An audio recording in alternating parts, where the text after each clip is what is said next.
All right, good morning, counsel. Good morning. All right, good morning, Ms. Clancy. Are we ready for the jury? Yes. Okay.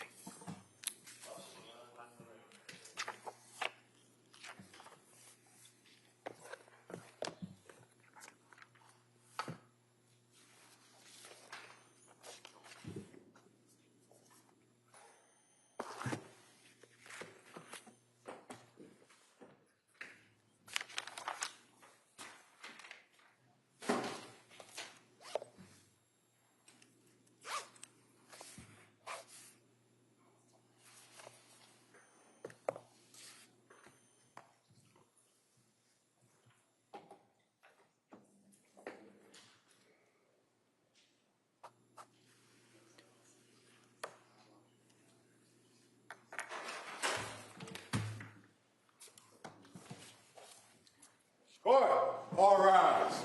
Jurors enter.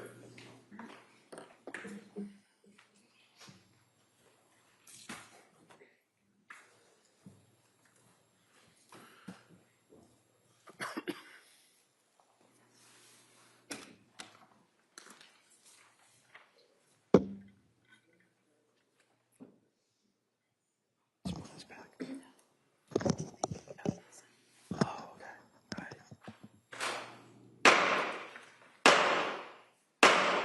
Hear ye, hear ye, hear ye, all persons having anything to do before the Honorable William Sullivan, Justice of the Superior Court now sitting in Plymouth, within and for the Commonwealth. Draw near, give your attendance, and you shall be heard. God save the Commonwealth of Massachusetts. This court is now in session. Please be seated. Good morning, Your Honor. May I proceed? Yes, please. Your Honor, before the court today, we have the continuation of the jury trial in the matter of Commonwealth versus Lindsay Clancy. Ms. Clancy is present. She is represented by Attorney Kevin Reddington. The Commonwealth is represented by Assistant District Attorney Jennifer Sprague and Assistant District Attorney Shannon Buckingham. All right. Well, good morning, everyone.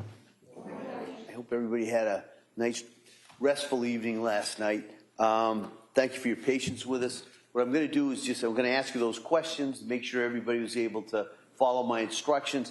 They're going to go over briefly our schedule for today and the schedule for tomorrow. All right, so let me get to those questions. The first question is, any member of the jury read, seen, or heard anything from any source that would affect your ability to be fair and impartial in this case? No. All right. Next question, is there any other serious matter of concern bearing on your service as a juror in this case that anybody needs to bring my attention at this time? No. All right, good. Thank you for following those instructions. Now, in regards to our schedule today, it's anticipated, as you know, in these cases, sometimes the best laid plans, but it's anticipated that we'll go this morning to about 11 o'clock. We'll take a break at 11. We'll come back. We'll take our afternoon break at 1 o'clock, and we'll go into the afternoon probably somewhere between 3 and 4. All right, so that's today's schedule. Tomorrow's schedule, as best we can tell, we're going to do that view sometime probably in the morning. We're going to go to a couple of spots that have been mentioned in the testimony. Like I said, we'll go over a little bit more tomorrow, but you'll be getting out of it. We'll all going together in a bus with the court officers, the staff, the attorneys, myself, and we're going to get out of the bus.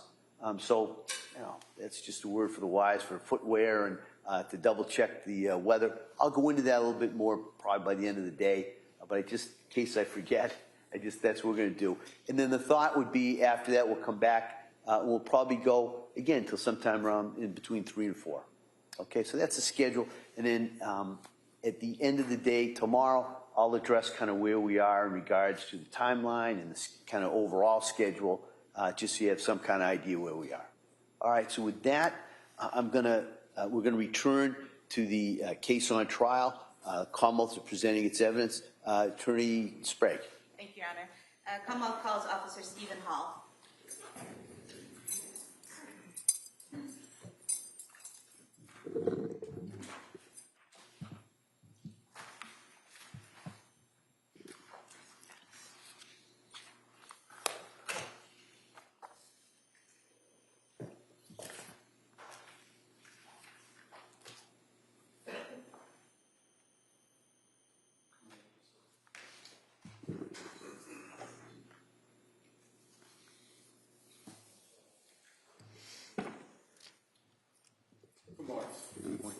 Somebody can raise your right hand for clerk, please.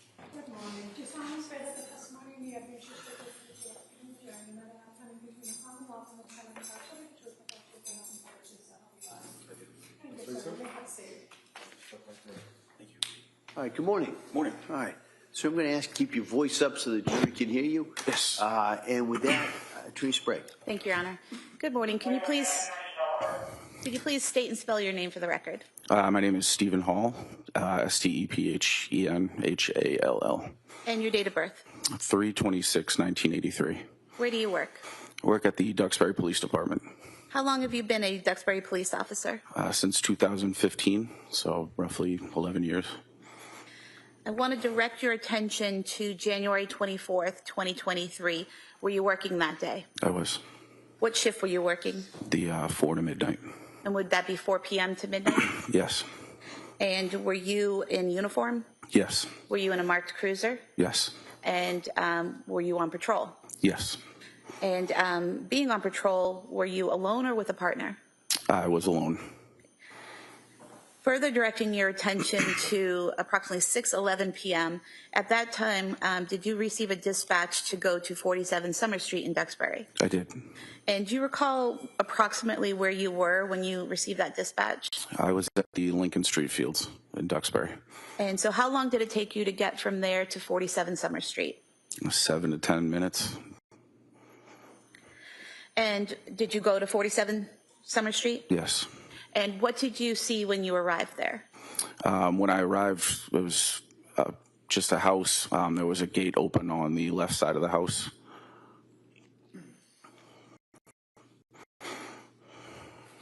I'll show you a few exhibits that have already been marked. Exhibit 32.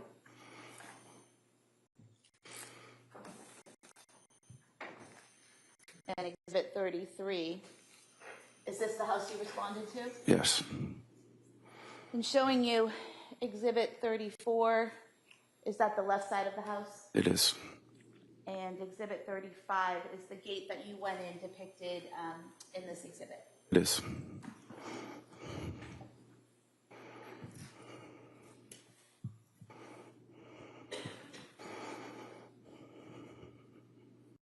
First officer on scene? I arrived simultaneously with Officer Josephine. And is he also an officer with Duxbury Police? Yes. And so did you both head to that same direction, or did you go in different directions? We both went to the backyard as we were dispatched to. And you said you went to the left, correct? Yes. We heard a male voice calling for us on the left side. So. And that's where you headed? Yes. Okay. And did you encounter a male in the backyard? Yes. And did you later learn his name was Patrick Clancy? I did. What was his demeanor? He was upset. Didn't know what was going on.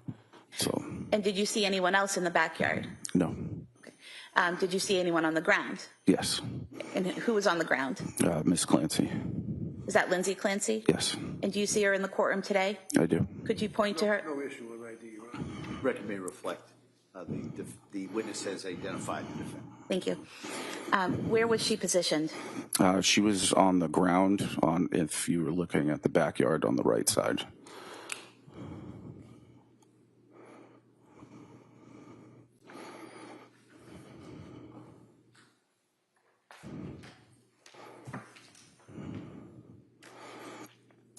Showing you what's been previously marked as Exhibit 38.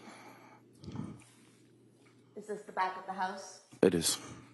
And showing you what's been marked as Exhibit 37. Do you see the area where the defendant was when you entered the backyard?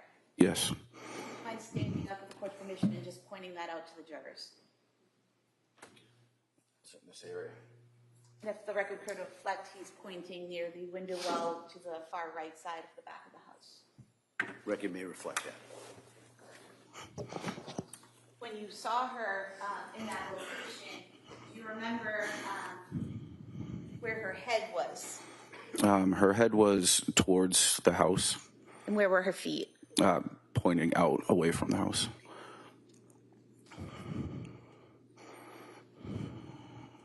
Are you trained in first aid as part of your job? Yes. And do you carry equipment with you in case you have to provide first aid to someone? Yes. When you saw the defendant on the ground, did you go to her and observe any injuries? She had cuts to both wrists and to the left side of her neck. The cuts to her wrists, were those actively bleeding when you saw them? No, they were not. When you saw the cuts to her neck, were those actively bleeding? No. Did you, based on your training and experience, feel the need to provide any medical care to those cuts or use any of the equipment you had to tend to those cuts? Not at that time. Was she conscious? Semi-conscious, in and out of consciousness. And what was she doing that gave you that indication? She would wake up and move around and then kind of just go still again. And when you say she would move around, what parts of her body was she moving? Just her head, really. Was she able to speak to you? She wasn't, no. Was she making any sounds? She was just, like, it sounded like she was in pain. So something like moaning or something like that? Yes. While you and Officer Josephine are there, do other first responders, such as firefighters, start to arrive? Yes, they started to arrive, and I went to the to gate to direct them where to go. And how did you know they had arrived? You could hear the sirens. So you heard the sirens and went to the gate to tell them to come to that side? Correct. While you were doing this, did Patrick Clancy stay with you? At one point, he went inside to say he was going to check on his children. And did you see what entrance he used to go into the house? He went towards the backslider.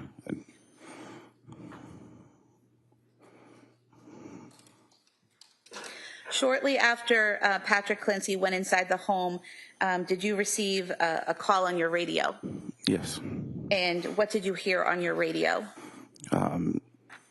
Dispatch said that he couldn't wake them up. And did you know what they were talking about when you initially heard that? Not really, no. Did something then catch your attention? Yeah, I heard a loud scream from inside. And could you tell where it was coming from? Just inside the house. And the screaming, was it words or just sound? It was just a sound. When you heard that screaming, what did you do? Myself and Officer Josephine ran towards the slider and entered into the house. And when you entered into the house, do you remember what room you entered into? Into a kitchen. And when you entered into the kitchen, could you still hear that screaming? No. We could hear he was talking, but there was screaming was done. When you said he was talking, who was talking? Patrick Clancy. So you could hear Patrick Clancy talking at that time? Yes. And could you tell where he was? Yes, he was in the basement. And did you head to the basement stairs? Yes. Showing you what's been marked as Exhibit 41. Are these the stairs that you went to? Yes.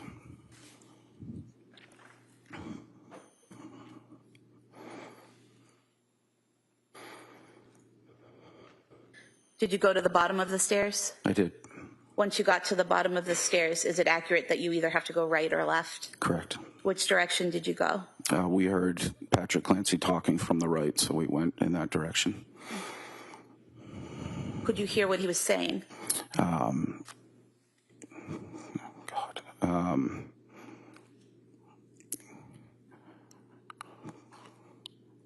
Do you mind if I?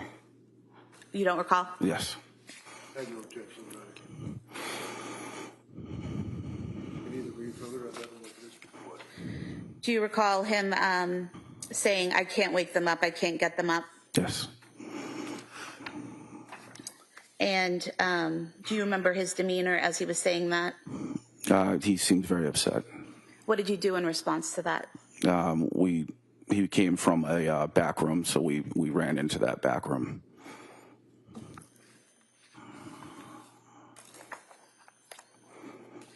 Just going back to when you came down the stairs and turned to the right, do you recall what type of room that was when you went to the right?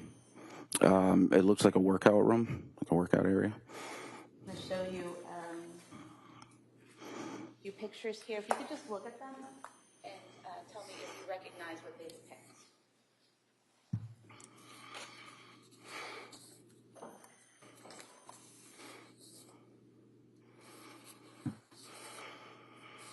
Yes. And do you recognize these to be photographs of that workout room that you entered into when you went to the right? Yes. We could have these marked as the next few exhibits. Objection. All right, those may be admitted.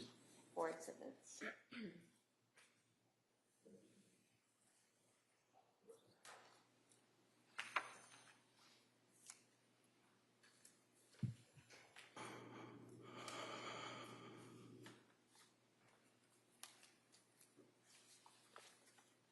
Exhibits 89 to 92.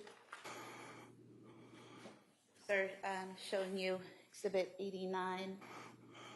Is that the view when you first come down the stairs and turn to the right? Yes. And then showing you exhibit 90. Are those exercise bands there tied to the closet door? Yes.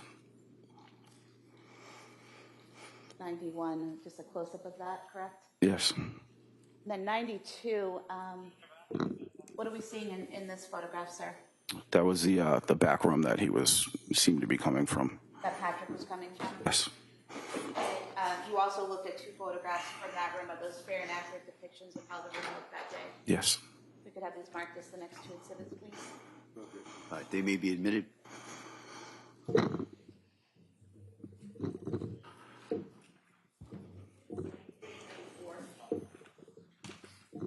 Sir, did you head to that back room? I did. And what did you see when you got to that back room? Just past the door on the left side, there was a body of a young child.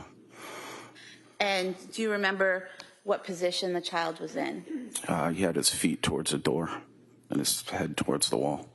And was he on his back or his stomach? Or... He was on his back. And do you recall what he was wearing? He was shirtless. I believe he was just in a diaper or underwear of some sort. And showing you Thank you. exhibit 93, if you wouldn't mind just pointing out where you saw his body. Record reflect he's pointed to the area of the yellow exercise band. It may reflect that. And sir, that yellow exercise band, did you see that in that position when you saw the body of the child on the floor? Yes. Exhibit 94 was of that position.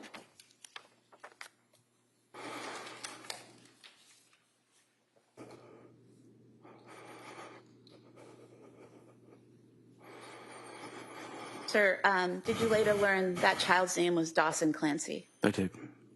And can you describe his physical appearance when you saw him? He was discolored, like a bluish purple. Do you remember what his face and neck looked like? No.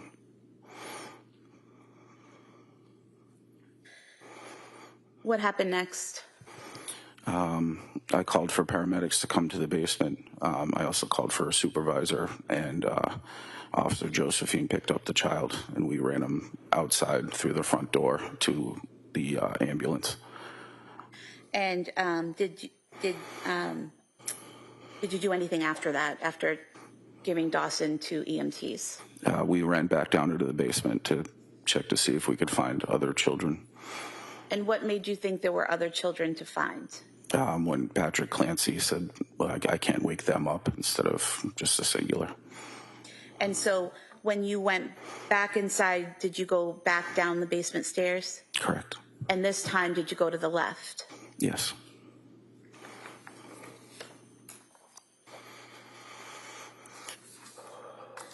Sir, showing you a series of photographs.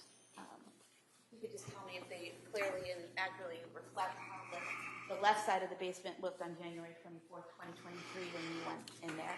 Right, just for the record, they don't need to lay a foundation. I agree to the photographs, no objection to any of them, so we don't have to go through all the All right, foundations. thank you. All right. Yes. Could I just mark this the next exhibits, please?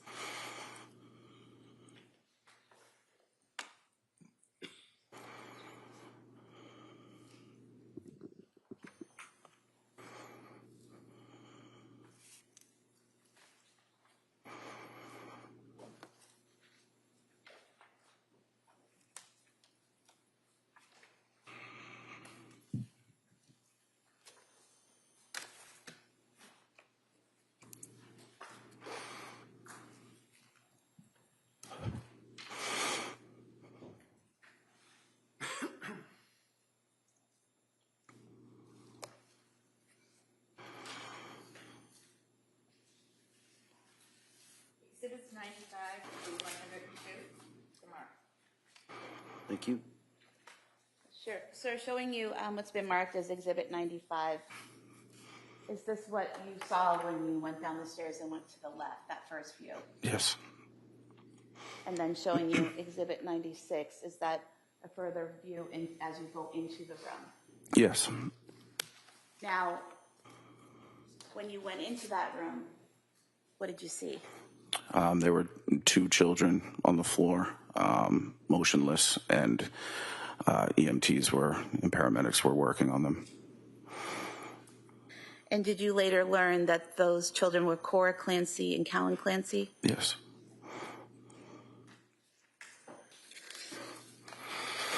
Did you do anything to assist the medics at that time? Excuse me. I asked if they needed any equipment. And did they ask you to get some equipment? They asked me to grab a heart monitor. And did you do that? I went and found the fire captain to ask where I could grab one, and he was pretty upset. So I ended up going back downstairs into the basement. At some point in time, actually, if I could show you Exhibit 96 again and just ask if you could just point to us where you saw each child. Okay.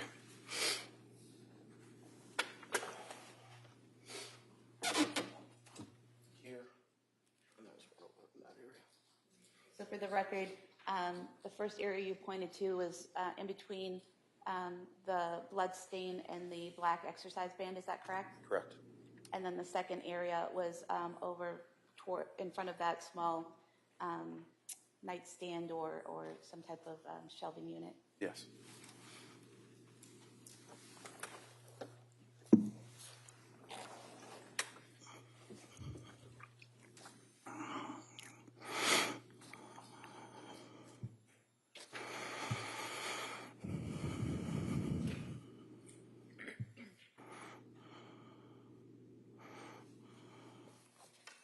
At some point in time, did you go back outside? Yes, they stated they need an officer with Lindsay Clancy.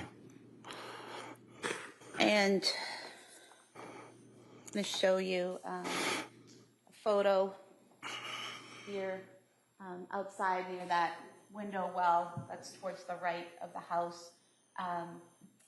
Is that where Lindsay Clancy was, where that medical debris is? Yes.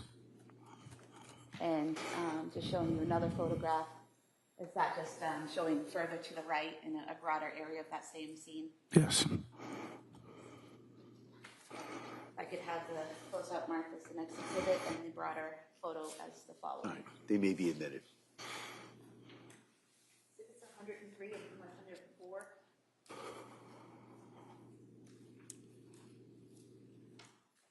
While you were out there with the defendant, were medical staff, paramedics treating her? Yes. And did you happen to look up? Yes, I did. What did you see when you looked up? There was an open window with blood marks around the window.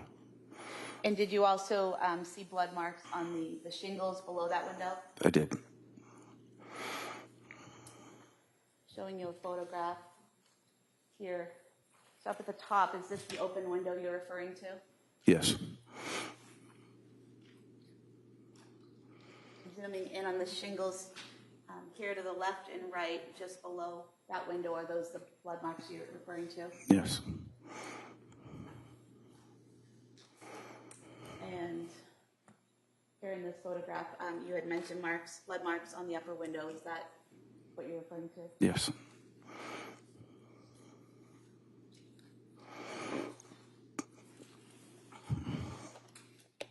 And then here at the top of the lower window, these marks here, are those the other blood marks that you saw? Yes.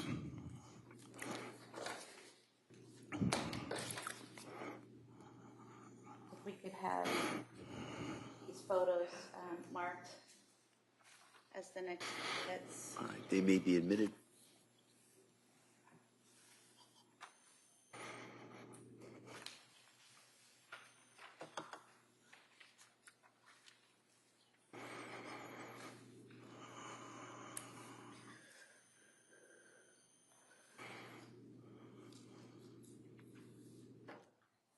While you were out there in the backyard, did you see a ripped or, oh, I'm sorry.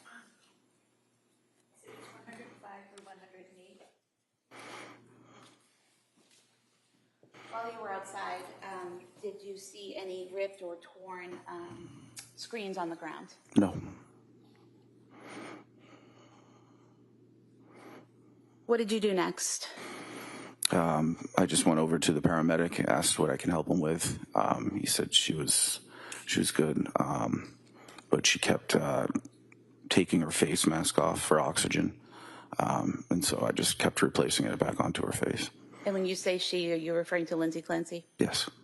And did you then help them get the stretcher to the ambulance? Yes.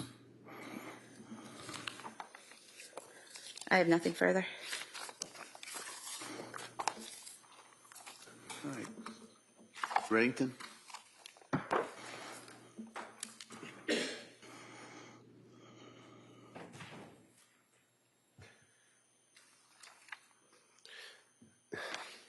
Thank you for your incredible service. Thanks. All right. Sir, you may step down. Thank you. Thank you.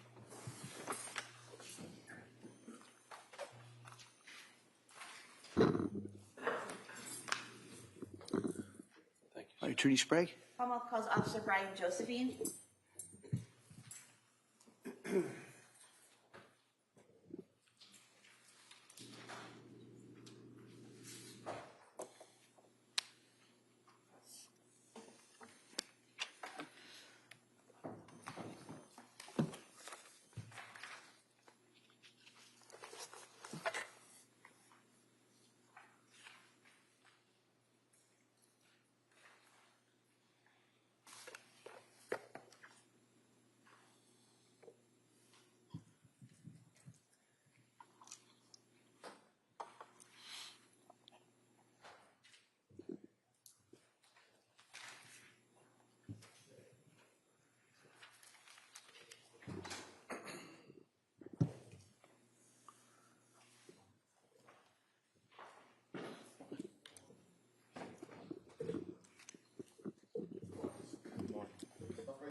Good morning. Do you solemnly swear that the testimony and the evidence you shall give to the court will be true, and that the Commonwealth and the defendant provide you with the truth, the whole truth, and nothing but the truth, so help you God? I do. Thank you, sir. You may be seated. All right, good morning, sir. All right, counsel? Thank you. Good morning. Could you please state and spell your name for the record? Brian, B-R-I-A-N, Josephine, Josephine. And what's your date of birth, sir? June 13, 1990. And where do you work? I work at the Duxbury Police Department. How long have you been a police officer? I started there in April of 2020. And did you work for the Plymouth Police before that? Yes, I did. And how long did you do that? Almost 5 years. What is your current role? I am patrol officer. Back in January of 2023, what was your role with the Duxbury Police Department? I was the school resource officer for Alden and Chandler. I worked with kids kindergarten through 5th grade. Directing your attention specifically to January 24th, 2023, were you working an overtime shift that day? Yes, I had picked up an overtime shift. And what shift was that? It was 4 to midnight, but I was scheduled to work till 8 p.m. 8 p.m.? Yes, ma'am. Okay. So you were scheduled to be there from 4 p.m. to 8 p.m., is that correct? That is correct. And you were in a cruiser, and a marked cruiser in a uniform? Yes, I was fully dressed in Duxbury Police uniform. I was in a marked cruiser, Duxbury Police 172. And did you receive a dispatch at approximately 6:11 p.m. to go to 47 Summer Street in Duxbury? Yes, we did. And when you say we, were you with a partner or were you alone? No, I was by myself. We ride single in a cruiser there. Okay. So when you say we, do you mean that it was dispatched to all officers on patrol? So usually with critical incidents calls, they put it over to dispatch and they'll say, Duxbury police cars, start making your way to a certain address. That way everyone can get there as quickly as possible. Okay. And so then you knew at that point to go to 47 Summer Street? Yes, ma'am. And approximately how long did it take you to get there? I would say anywhere from 3 to 4 minutes. So you were relatively close by when you received the dispatch? Yes, I was. Okay. And when you arrived at 47 Summer Street, what did you observe? Dispatch was giving me description of the house. It took probably 15 seconds for me to identify the house. Parked in the street. I saw the number of the house and I made my way. I believe it was a mudroom that I went to.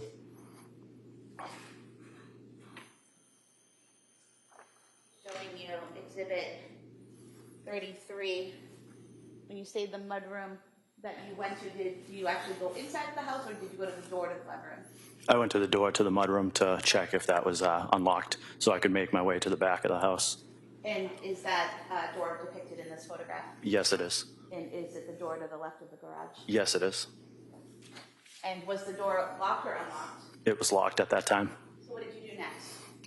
I radioed dispatch just for confirmation of where that party we were trying to get to was located. They told me it was around back of the house, so I tried to make my way that way. And when you went to the back of the house, how did you get there? Well, referring back to the picture where the car was parked, I went to the right side, and I went around the garage. There was a fence, and I went over the fence, I believe. So showing you Exhibit 33, again, you went by these cars and around the house to the right. Yes, that's correct.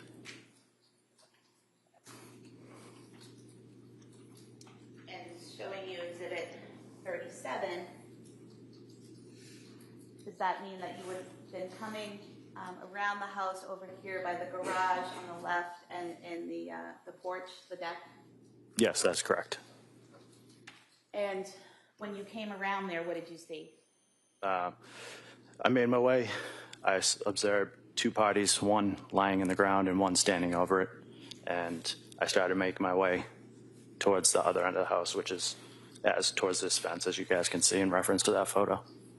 And so when you say the other end of the house, are you talking about this area here, the father's furthest right two windows? Yes, that is correct. And the person that was standing, did you later learn that was Patrick Clancy? Yes, I did. And the person on the ground, did you later learn that was Lindsay Clancy? Yes, I did. And at some point in time, was Officer Hall also back there with you? Yes, he came from this side over here, the opposite direction in which I came. So facing the house, he would have come around the left side of the house if you're facing the house? Yes, he parked on the street and came from this side, the opposite of where I came from. Okay. And do you recall what Patrick Clancy was doing when you first saw him? He was standing over Lindsay at that point. It appeared that he was trying to communicate with her. I observed him with a cell phone. It was kind of down by his side, so I don't know if they were talking or what, but it was probably a split second, and then he turned in my location, saw me because I was illuminating the yard with my flashlight, and then that's when me and him crossed paths. Okay. And so you said you saw him with his cell phone by his side. Was it in his hand by his side? Yes, I believe it was in his left hand. Okay. Okay. And you say you crossed paths with him. Approximately where did you cross paths with him? It was probably right by the bulkhead, I would say. And so in the photograph to the right of the deck is the bulkhead, is that correct? That is correct. And where was he headed? He was heading, I believe, up towards the deck. Yeah, obviously I didn't know it at that time, but he was just walking past me pretty fast in an abrupt manner. So. And did he say anything to you as he passed? No, he did not. And after you crossed paths with Patrick, where did you go? I went to the female party. And did you speak to her? I attempted to. And what did you say? I just was trying to get basic information, where she was hurt, where she needed attention, anything I could do to kind of help her until fire arrived. And did she respond to your questions? She mumbled, and it wasn't a definitive answer. Did you observe any injuries? Yes, she was laying on the ground. There was cuts to her right wrist, I believe, and to the right side of her neck. And were those cuts actively bleeding at that time? They were bleeding, but not profusely. Did you, are you trained in first aid? Yes. Did you feel the need to put pressure on those wounds immediately? No. we also carry medical equipment such as tourniquet, gauze, stuff like that. And I believe due to the circumstances that I didn't need to utilize those tools. And the tourniquet that you carry, is that in case someone has some type of cut where an artery has been damaged or cut? Yes, it is. Okay. And you're trained to recognize when it's something serious like an artery spraying blood everywhere versus a cut that doesn't need a tourniquet? Yes, we are. Okay. And you didn't see the need for a tourniquet? I did not know.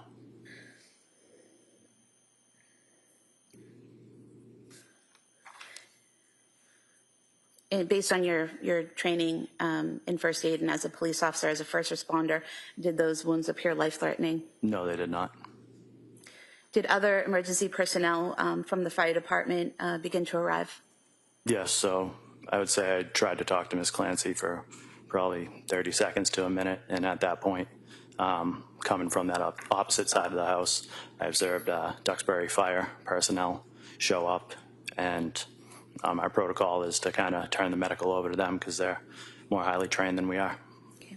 And at some point in time, do you hear something? Yes. What do you hear? Myself and Officer Hall were standing by that window, and we just started hearing loud screams. And what did you do when you heard those loud screams? We immediately were trying to figure out where they were coming from. I'm not sure if dispatch or something came over the air and said something about the basement, but we both just started making our way back towards the deck part of the house. Did you go in through the sliding glass doors? Yes, we went up the deck and through the sliding glass doors into the kitchen. And did you then head to the basement? Yes. Okay. And could you hear any sounds coming from the basement as you entered the kitchen? Yes, it was the exact screaming that I heard from the window. And did you go down the stairs to the basement? Yes, we did. And did you see anything as you went down the stair after you went down the stairs? So we went down the stairs, and there was a picture at the bottom of the stairs, I believe, of Lindsay and Patrick, and the basement splits off into two, a right and a left area, and the screams were coming from the right area, so that's where we directed our attention to first. Okay. And did you see Patrick? Yes. That right side opens up, and it's like 2 rooms, I believe. So we went into the first room, which was kind of dark, and there was some clutter and stuff around, and Patrick was in that back room at the time.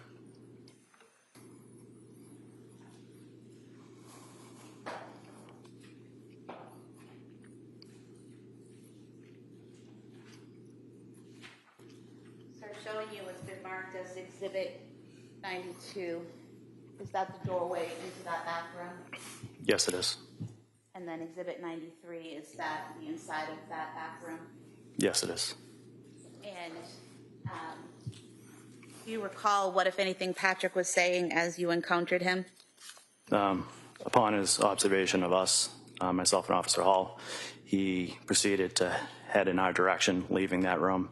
And at that point, he looked up and he screamed, "She killed the fucking kids." And after he said that, where did you go? Once he cleared himself from the door frame, we were able to look inside the room where we observed what appeared to be a child laying motionless on the floor. And did you later learn his name was Dawson Clancy? Yes, I did. And how was he positioned?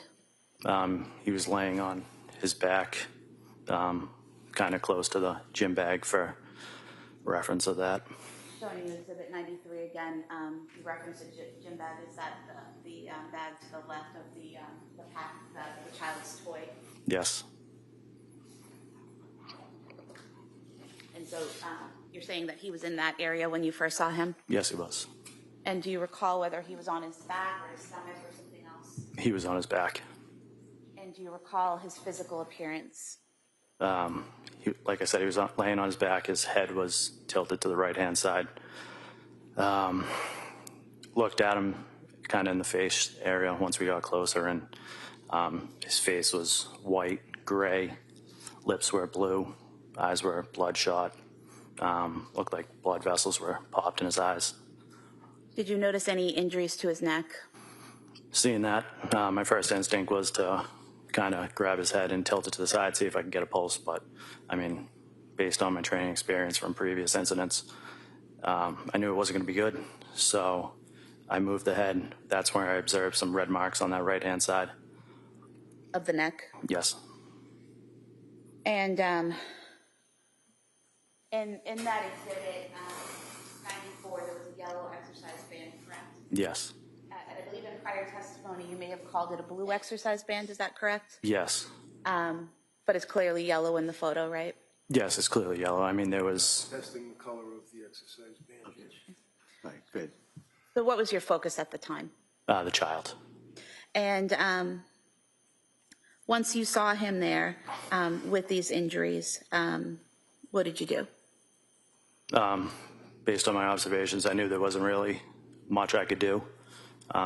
So I picked the child up, went chest to chest, and as I did that, it was kind of like a mucus or a foam that leaked out of his mouth onto me. I grabbed him, went back towards the way we came down into the basement, and I headed up to the stairs where Sergeant Homestead was coming down the stairs, and I started yelling to him to get out of the way. Went back up the stairs and then into the kitchen directly adjacent to the stairs. There's the front foyer, like hallway, and I went out the main door into the driveway. And was there an ambulance in the driveway at that time? Yes, the ambulance was backing up and had pretty much just parked, and one of the fire was walking around to the stretcher out back. So I rushed over with Dawson and I put him on the stretcher, and that's when Sergeant Homestead and fire personnel started working further on him. What did you do next? I went back into the house. And why did you go back into the house? I remember hearing something about kids and multiple, and I just went back. And when you went back in the house, did you go to the basement? Yes, I went back in that front door, back down to the basement, and this time I went to the left-hand side. And when you went to the left-hand side of the basement, what did you see? Pretty much directly in my sight was an older female laying on the ground, and then in the corner there was like a younger baby. And when you say an older female, you're referring to that she was older than Dawson? That's correct. And did you later learn her name was Cora Clancy? I did. And did you assist in treating her? Yes, I did. What did you do? So when I got down to the basement, 2 fire personnel were already on scene. One was working on the baby and one was working on Cora. Communicated with them. We worked together, and I took over doing chest compressions of Cora. And were you able to see any injuries on Cora at that time? Yes. She had kind of the same injuries that I explained with Dawson. The pale tint, bluish lips, bloodshot eyes, blood vessels popped. But this time she also had like dried blood around her mouth. And did you also see an area of blood near her on the floor? Yes, there was a relatively large area of blood on the floor. Actually, when doing CPR on her, I was beside her, and that blood seeped through my pants, so I ended up moving her a little off to the side so I could position myself better. Just showing you what's been marked as Exhibit 97, this red-brown stain on the rug. Is that what you're referring to? Yes.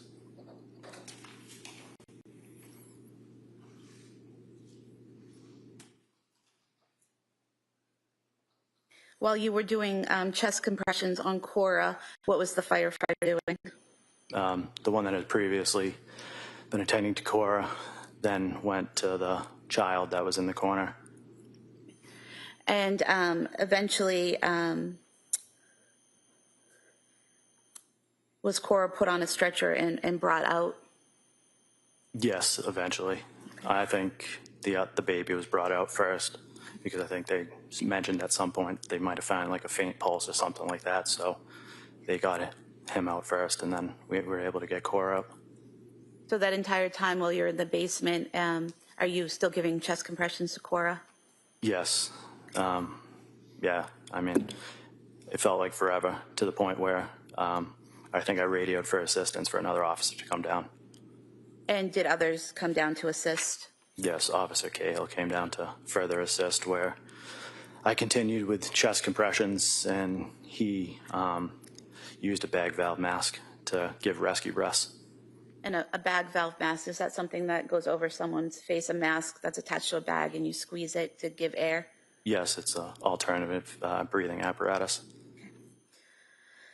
At some point, do you go back upstairs to the first floor? Yes. And do you encounter Patrick Clancy when you go upstairs? Yes, so when they removed Cora, myself and Officer Cahill went back upstairs, where I encountered Mr. Clancy in the kitchen. And what was his demeanor in the kitchen? He was still frantic, kind of in shock, still screaming and losing himself. And I think at that point, I don't know, one of us requested that we get an ambulance for him as well. Thank you, sir. Nothing further. Attorney Reddington? I'm sorry, I have no questions. All right. Thank you, sir. Lisa. Thank you.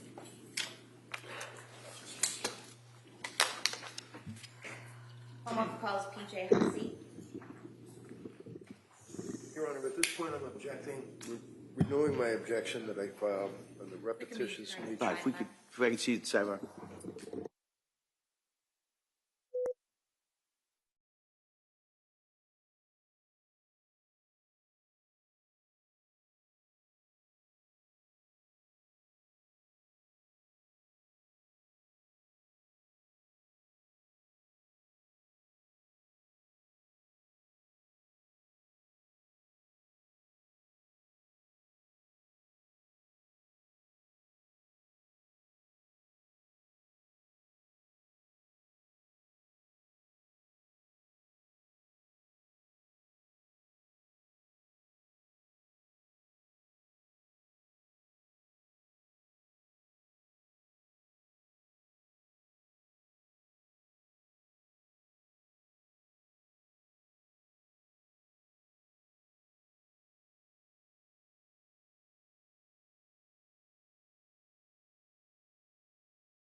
Stretch your legs. We'll bring you right back in a couple of minutes with the next witness. Okay? Court, all rise. Jurors, close your notebooks, please.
Back to the trial of Commonwealth versus Lindsay Clancy. All parties are present, including the defendant and the 18 jurors. All right. Commonwealth, ready to call your next witness? Yes, Commonwealth calls PJ Hussey.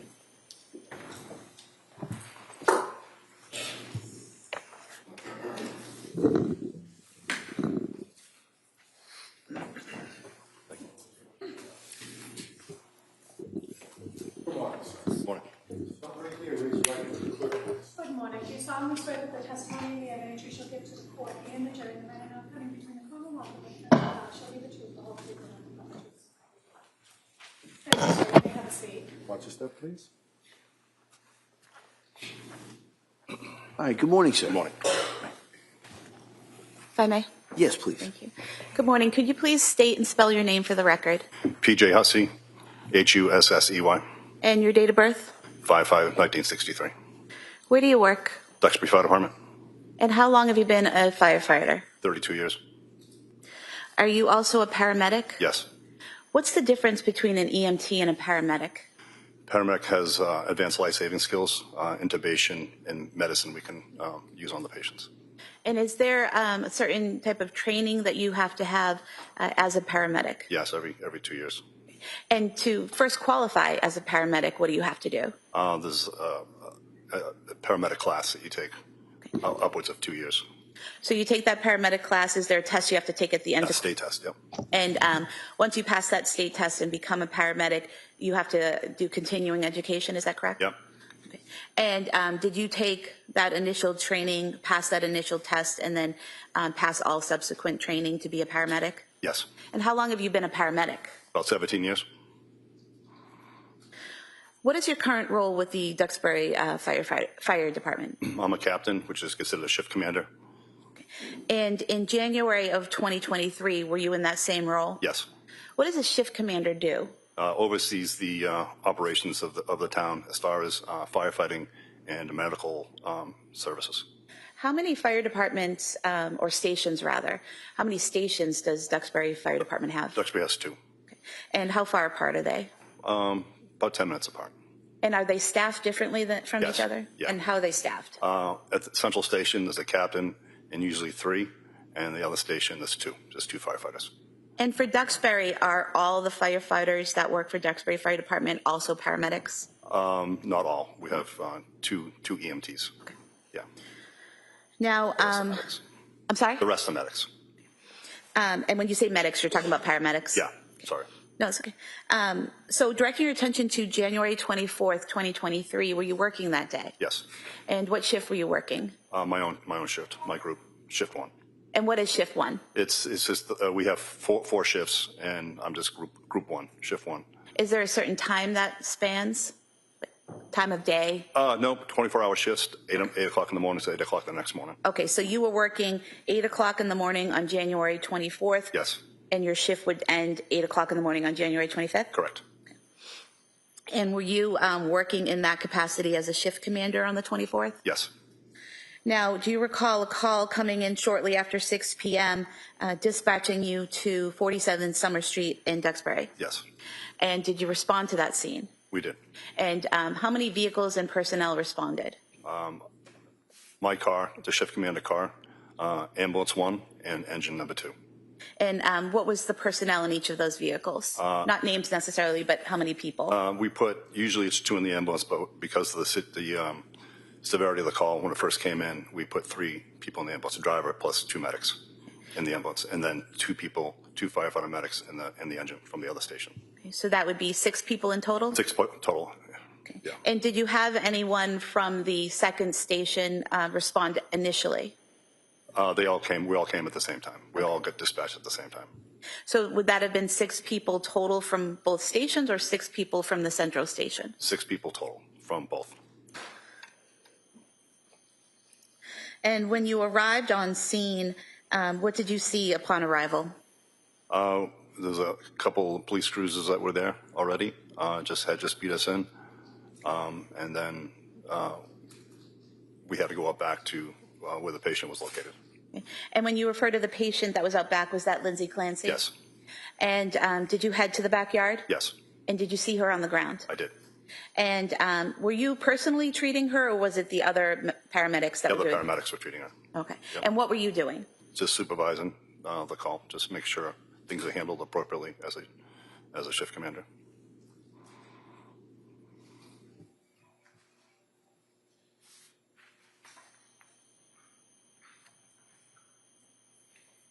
Showing you what's been marked as Exhibit 37. Do you see the area where you were in the backyard that night on the screen? Yes. If you wouldn't mind standing up and just pointing where you were. The patient was crossing the right here. I was over here in this area here. And if the record reflects, you pointed to the patient being to the right of the metal window well, and you were standing to the left of the window well. Is that correct? Yeah, she was right below this window, so someplace she was right in this area. Okay. And I was just a little bit further over. And when you said right below this window, you're pointing to the far right second story window? Yep. Yep. Merci. Thank you. At some point in time while you were standing there, did you hear a loud noise? I heard a scream. Okay. And when you heard the scream, could you tell where it was coming from? It sounded like it was coming from the basement. And did you look anywhere in particular? Yeah, I was able to look through the basement window and able to see a male person downstairs. And when you say the basement window, are you referring to that first Yes. Metal window Yes. well? Yes. That was in Exhibit 37.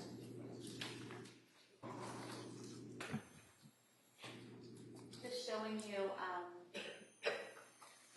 again on the screen here, what's been marked as Exhibit 50. This window here on the right, does that fairly represent the window that you looked through and could see down into that Yes. basement office? Yeah. And was the light on in the basement office when you looked in? A light was on, yes. And what did you see when you looked in the window? After I heard the scream, I saw a older male gentleman, now knowing it was Patrick Clancy, unwrapping something from a child's head. And when you saw the male unwrapping something, can you demonstrate the motion that they were doing? Yeah, the child was on the ground. The head was towards the window, so the head was towards the back of the house, and he picked the child up, and he was in a circular motion, taking something off the head, around the neck. And could you see the child's face? Yes. And what observations did you make of the child's face? The head was blue. And did you later learn that child was Dawson Clancy? Yes. At that point, what did you do? Because of the severity of Miss Clancy on the ground, and now we have another patient, I put a all call in, which is a recall of Duxbury personnel, all Duxbury personnel, if they're available, to come back to the town to help out for when I need help on the scene, and they also need help in the town to cover the town while I'm busy at this scene. And I also requested a mutual aid ambulance to respond to the scene. Because at that time, there was only one ambulance that was responsible. One ambulance for Miss Clancy, yes, and then I called another. Seeing the next patient, I called another ambulance in. Okay, and what is mutual aid? Mutual aid is it's a shared system that all the towns use. That if we get busy or busy with calls, we're able to call help in from surrounding towns to give us a hand, whether it be fire related or medical related. Does Duxbury only have one ambulance? We have three. But you only had one staff that night? Yes. Okay, so you call in for an additional ambulance. At some point in time, do you learn that there are two other patients, Yes. Cora Clancy and Callan Clancy? Yes. At that point in time, do you have to do anything to call in more assistance? Well, the recall for Duxbury personnel was already put in, so I called two more ambulances at that point. And the scene that night, discovering another victim, was that a chaotic scene? It turned very chaotic very quickly. Okay. Yeah. And was it a situation where people would start treating a patient but then have to move on to something else and someone would take over? Sort of. I had myself as a shift commander.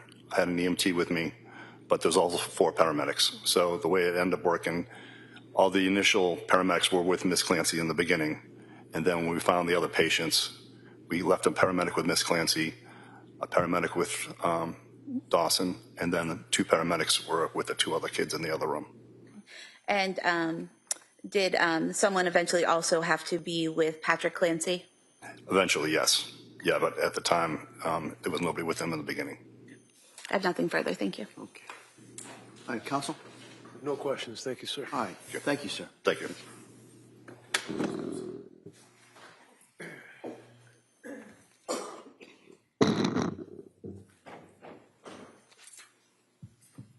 Attorney Buckingham. Your Honor, the Commonwealth would call Loring Nudd as its next witness, please. Same objection for the record. All right.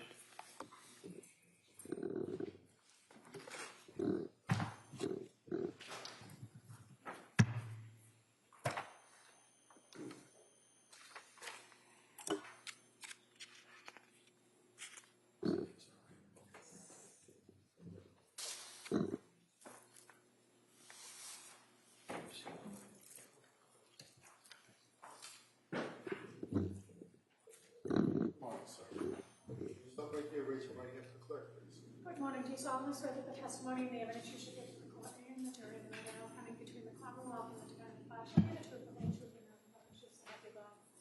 Thank you, sir. You may have a seat. Why don't you stop there, please?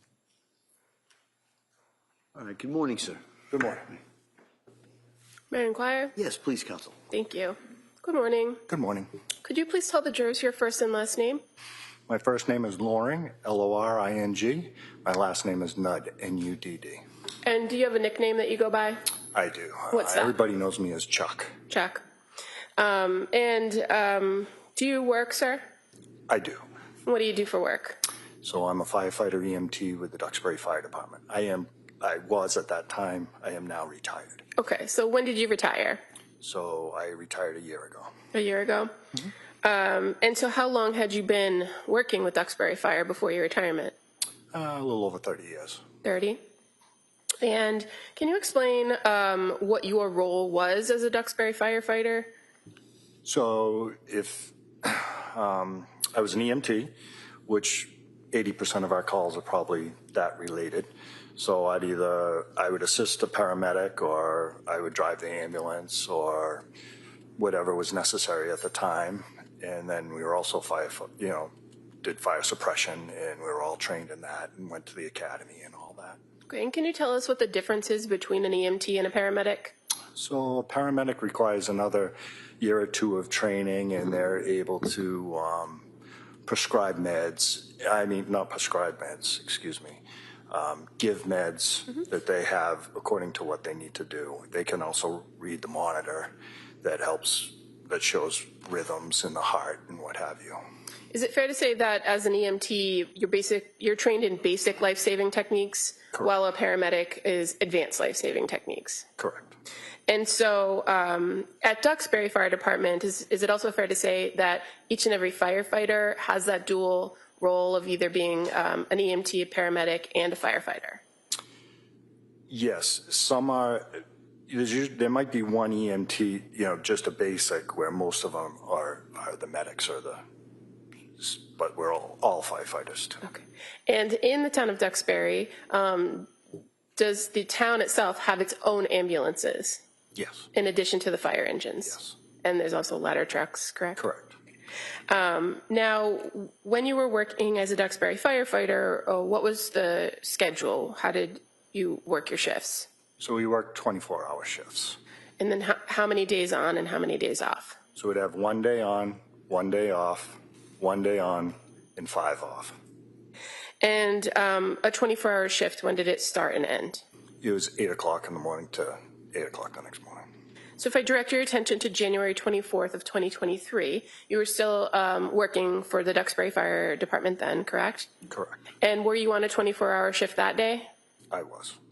At some point during the day, were you given kind of what your assignment was for that shift?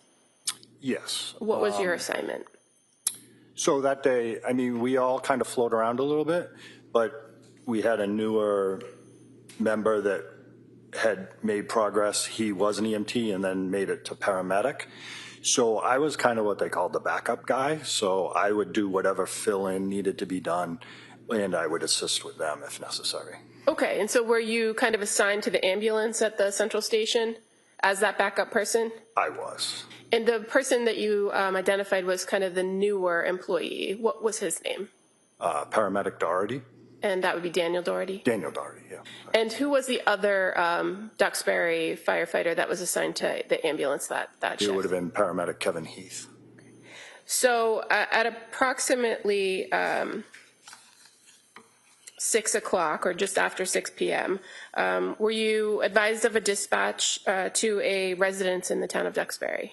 Yes. And where was that dispatch going to take you? So it was going to take us to Summer Street. And so you and firefighter Heath and firefighter Doherty, you all get in the ambulance? Correct. And do you go to 47 Summer Street? We do. Who was in the ambulance, who was assigned as kind of the driver and the tech? So at that time, because we had heard, you know, what kind of call we had an idea what call we were going to. The two medics sat up front and were able to converse while I sat in the back and again was that backup guy, more or less. Okay. And as far as the nature of the call that you believed you were coming into, is it fair to say that the initial call had to deal with a female that had gone out the window, possibly a suicide? Yeah, as I remember, it was a second floor fall. At the time that you were dispatched to that location, did you know that there was any pediatric patients or children involved? No. Now, approximately how long did it take to get from the station, Central Station, to 47 Summer Street, if you recall? I'm going to say 4 to 5 minutes. And when you arrived on scene, were there already other emergency personnel on scene? There were. Were you the first ambulance on scene? We were.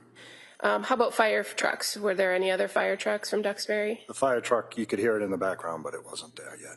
So is it fair to say that there were some Duxbury police cruisers that had arrived just ahead of you? Correct. Where did you go with the ambulance when you got to that address of 47 Summer Street? So as we were pulling up, I could hear the two guys up front say, the cruisers are in the way of the driveway.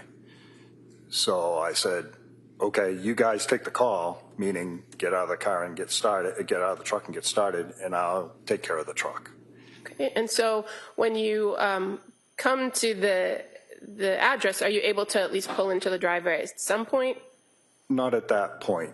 Because I was in the back, I switched to the driver's seat. And at that time, I saw an officer coming and he was getting ready to move the vehicle that was in our way so that I could back in. And so were you able to then back the ambulance into the driveway? I was. And were there other vehicles that were not emergency personnel vehicles in the driveway?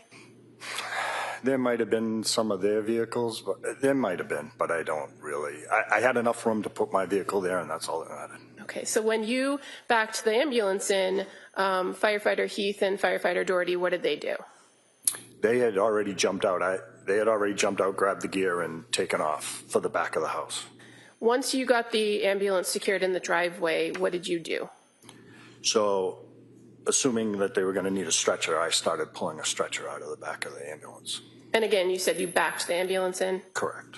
As you were pulling the stretcher out of the back of the ambulance, did you observe somebody coming from the house? Yes. What did you see? One of the police officers was carrying a child. And so what did you do when you saw him carrying the child out of the house? So at that point, the stretcher was almost out of the vehicle, and I said, over here, and he placed him on the stretcher. Were you able to make observations of the child as he's being placed on the stretcher? I was. What did he look like? So his face was blue. He had marks around his neck, and his body was pale. And so once the officer, or first off, was the officer somebody you knew from Duxbury? Correct. It was Officer Homestead. Okay. And once the child was placed on the stretcher, what did you do after you made that initial observations of him? So we rolled it right inside so he could start doing CPR. Now, as an EMT, what is the first thing you generally do when you're observing a patient or assessing a patient? So you always look for response, and you go for airway. Okay. And fair to say there's kind of what they call the ABCs. Correct. Can you tell the jurors what that means? So it's airway, breathing, circulation. Okay. And in this circumstance, were you able to observe the child breathing on his own? No. How about, were you able to secure an airway for him? Not at that time. We were still doing the preliminary. And how about circulation or pulse or cardiac activity? Were you able to determine any of that upon your initial assessment of him? At that point, no. Now, after you are in the back of the ambulance, do other EMTs or other paramedics come and assist you with this child? Yes. So when the patient was getting rolled in, I also yelled out to my captain, hoping that he was going to hear me, that I needed a medic in my truck, because I needed him to know that there was someone in my truck. Okay. And I'm assuming someone heard me, and they then directed a medic to my truck once one appeared. Okay. And so the medic that came to the truck, was that Keith Nettie? Yes. And that was not the original person who went to the scene with you in the ambulance, was it? Correct. Okay. And what happened when you had the child in the back of the ambulance? What did you guys do to try to tend to him? So we were doing CPR, and then there was he wanted to check the monitor, so we got the monitor out. Okay. And with the monitor, what was the monitor supposed to be looking for? Heart rhythm. Okay. And so do you have to kind of hook that up to the patient in order to assess whether there's any activity? Correct. And those monitors that you have in your equipment, do they do anything more than just check for heart rate? The paramedic can then look and see what kind of, not just a heart rate, but a rhythm. And then if there is not a rhythm, does that machine help you to do anything to try to restart somebody's heart? with a rhythm, with the rhythm that they gave us, they said, we can disconnect it, because they were concerned they needed the monitor downstairs too, or elsewhere. And is it fair to say that at that point you're assisting the paramedic with their assessment and running that equipment and checking the monitor? No, I'll allow it, but let's kind of move on. I'm sorry. That's okay. Re-ask that. Are you assisting the paramedic at that point to Yes. treat the child in the ambulance? At some point, do you leave the ambulance? I do. And where do you go after you leave the ambulance? I bring the monitor down to the basement. Are the other paramedics and the other responders still working on the child? Correct. And to be when you in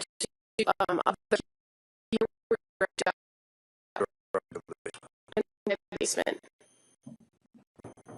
Because my they said they needed equipment in the basement.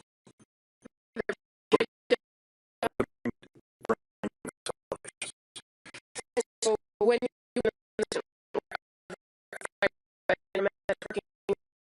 There were. were you to make observations of those children? Not really. I mean, they weren't crying. Okay. Fair to say they were being treated by others? Correct. And so once you dropped off that equipment, did you go back outside? I did. And what ultimately was your role at the end of this call? What were you asked to do? I was asked to drive. So the ambulance that responded from Duxbury, that's ambulance number 1? Correct. Ambulance 1. Did you drive that ambulance to a hospital? Correct. Which hospital was that? I forget if it was the Jordan or the BI now, but it's the Plymouth Hospital. Here in Plymouth? Correct. And that was with Dawson Clancy in the back, correct? Correct. No further questions. Thank you. All right. Thank you. Attorney Reddington? No questions. Enjoy your retirement. All right. Thank you, sir. Thank you.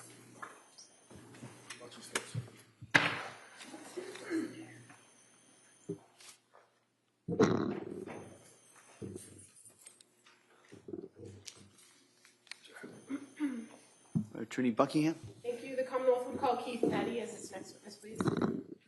Same objection, Your Honor.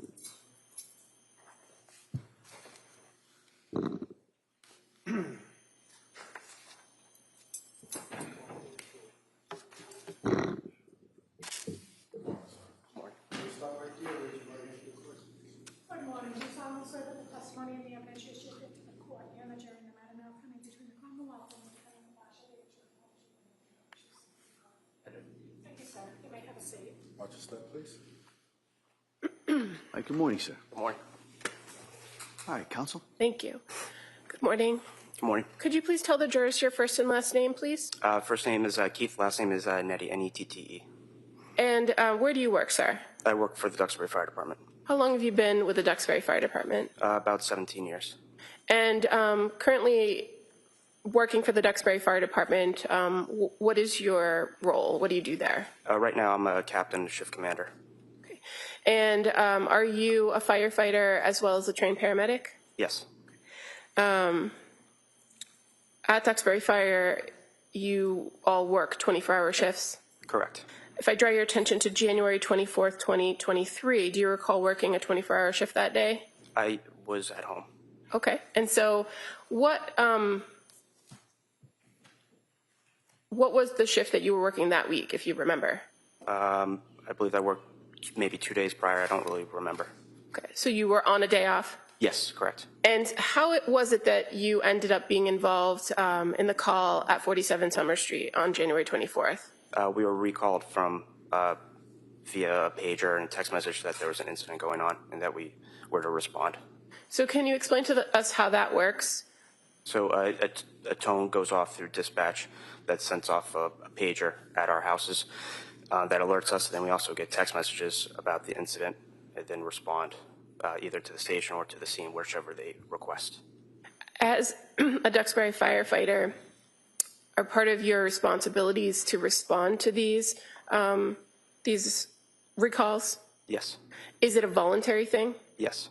So if you were indisposed or unavailable when a call went out or tone went out, would you be expected to respond to the scene? No. But in this case, on January 24th, just after 6 p.m., you heard that call go out, correct? Correct. And so then what did you do when you heard the call? I drove to the scene in my personal truck. When you got to the scene, what did you see? I saw police and fire vehicles, and then I walked up the driveway and walked into the back of the ambulance. Now, when you arrived and saw police, that was Duxbury Police? Correct. And the fire personnel that was on scene, who was on scene, if you remember? I only saw 2 people on scene initially. That was Kevin Heath and Sergeant Homestead. Okay. And Sergeant Homestead is a Duxbury officer? Correct. Now, was there a Duxbury ambulance in the driveway when you pulled up? Yes. And before even getting past that ambulance, were you asked to assist? Yes. What did you see when you came to the back of that ambulance? I saw an officer, Sergeant Homestead, and Kevin Heath doing CPR on a child. Had you seen how the child ended up in the ambulance, or did you come after? I came after. Did you then help take over with treating that child in the back of the ambulance? Yes. What was your initial observation of the patient? What did he look like? Blue, white, non-responsive, not breathing, no pulse. And this particular patient, did you come to learn him to be the child named Dawson Clancy? Yes. And he was approximately 3 years old? Yes. What kind of treatment did you and the paramedic Heath offer to Dawson in the back of the ambulance? What did you do? We tried to start an IV, but then we also started an IO, which is kind of like an IV. Tried intubation, which is an advanced airway, medications, and continued CPR.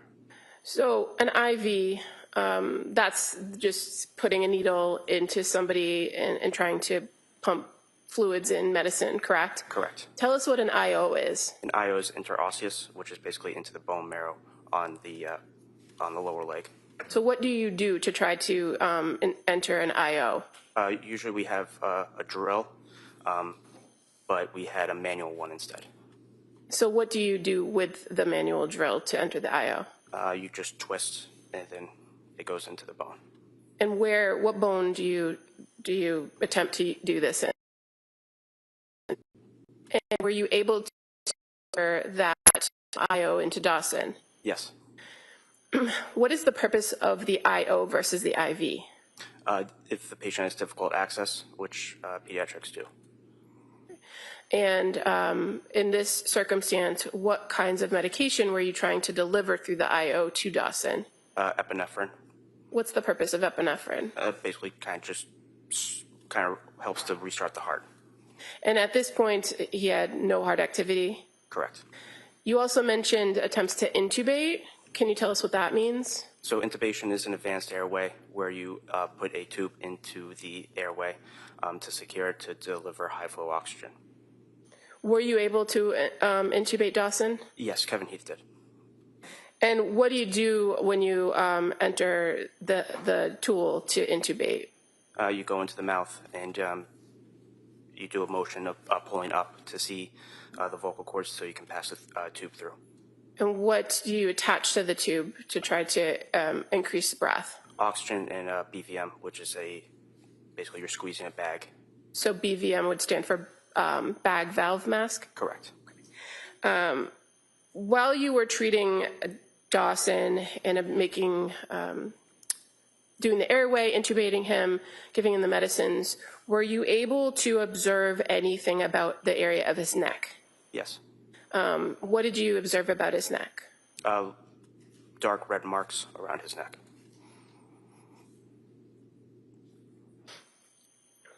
Now, all of this is happening while you are in the back of the ambulance with firefighter Heath, correct? Correct. And do you recall another Duxbury officer being present, Dan Doherty? Yes. Eventually, was that ambulance then sent to the local hospital? Yes. Which hospital did you guys go to? BI Plymouth. On the ride to the hospital, did you ever get a pulse for Dawson? No. Were you ever able to resume breathing using that method with the bag valve mask? No. The efforts to give him the medication, the epinephrine, did it ever do anything to start his heart? No.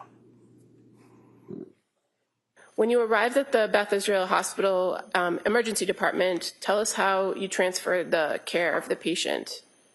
We wheeled the stretcher in. We went into the first room, which is trauma 1 and trauma 2. We moved the patient over to their bed and then transferred care. While you were at the emergency department at Beth Israel, did you see another child from that same home come in? I did. And what department brought them in? What fire department? Marshfield. Did you do anything to assist Marshfield when they came through the emergency department? I assisted in compressions when they were getting the child out of the ambulance. And is that something that is ongoing during when you're trying to transfer care to the emergency staff? Yes.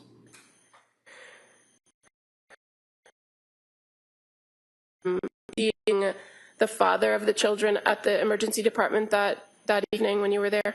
I did. And you came from the pediatric Clancy? Correct. Observation of him at the Sad, and yeah, just basically visually upset. Did you do anything yourself to assist him when he was there?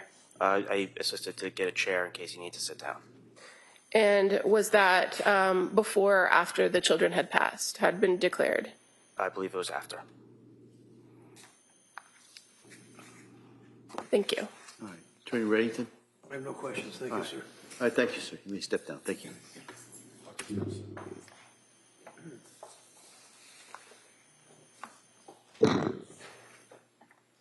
The Commonwealth would call Patrick Dwyer as its next witness. Same objection for the record. Okay.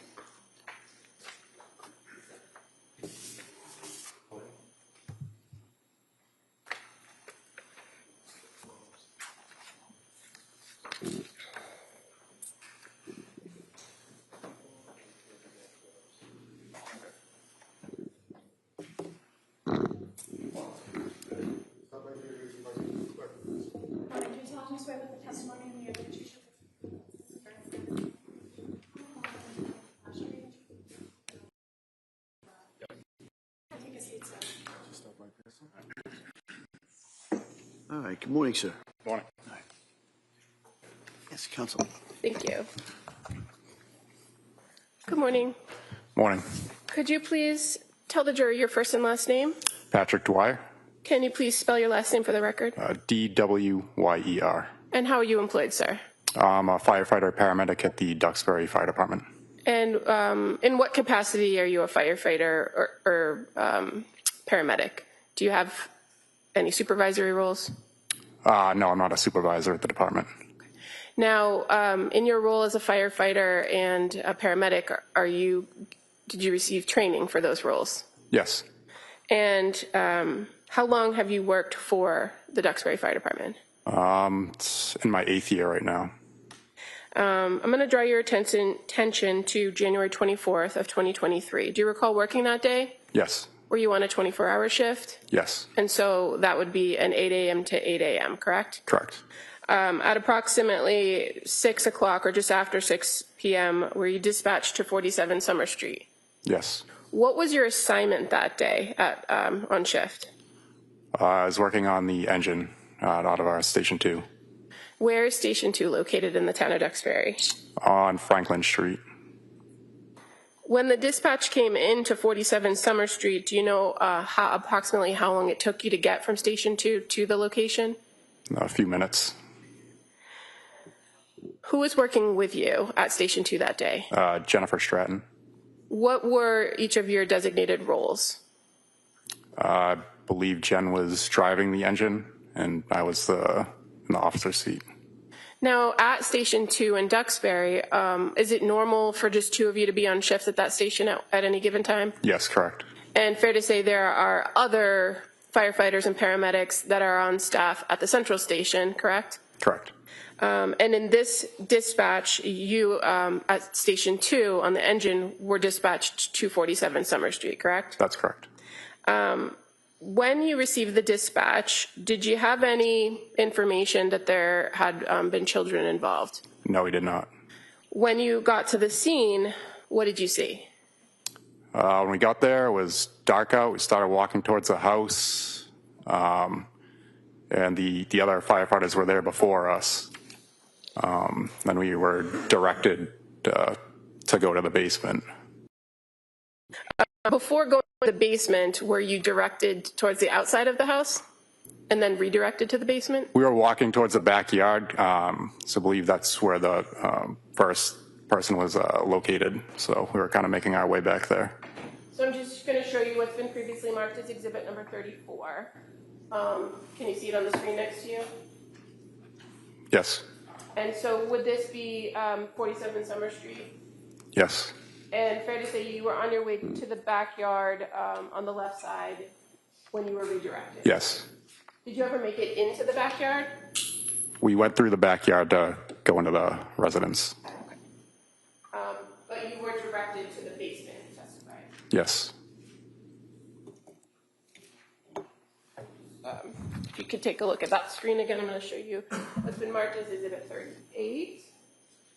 Can you see over here sliding glass doors? Yes. Is that where you entered the house? Yes. You indicated that you also went to the basement, correct? Correct. When you got into the house and went down into the basement, which side did you go to at the bottom of the stairs, the right or the left? We went down to the left. What did you observe when you went down into the basement?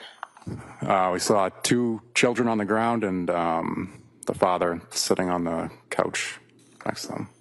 So again, just going to show you what's been previously marked as exhibit 95. Is that fair to be the left side? Yes. Basement. And exhibit 96. Where did you see the father? He was sitting on a couch or something in the area. Not sure exactly which one. Did you also observe the children on the floor? Yes. How many children? 2. What did you do when you observed the children? We started CPR. They were in cardiac arrest. Okay, and so which child did you work on? The 5-year-old girl. Okay. Where was she located? On the floor in that room. So as far as looking at exhibit number 96, does that depict the area, general area where you saw the 5-year-old child? Yes.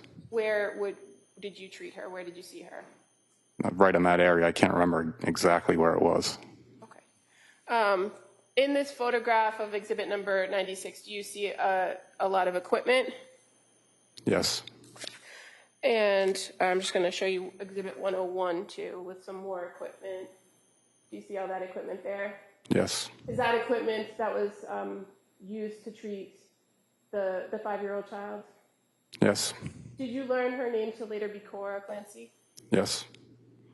While you were assisting or working with Cora, what was Jen Stratton doing, your partner? She was with the other child.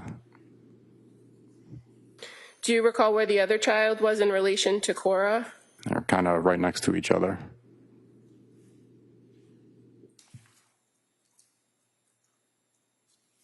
So again, showing you exhibit number 96, if you look to the middle of the photograph, there's a red spot on the floor. Is that a fair place where Cora was? Yes. And would the other child, the younger infant, was he closer to the couch or the bed area, or was he in a different location in the basement? Probably more towards this side, I would say, if I could remember. When you say this side, Like what do you see in the picture to depict where? probably closer to the cardiac monitor. Okay, and can you tell us which is the cardiac monitor? Is it here at the bottom? Yes, that piece of equipment right there. And again, in exhibit 101, can you see the cardiac monitor a little better?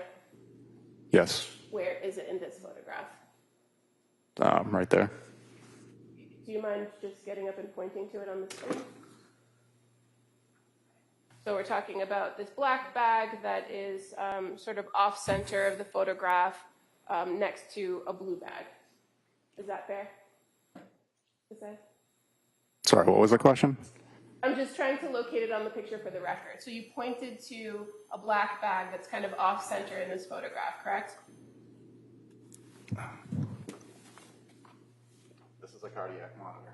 Okay, thank you.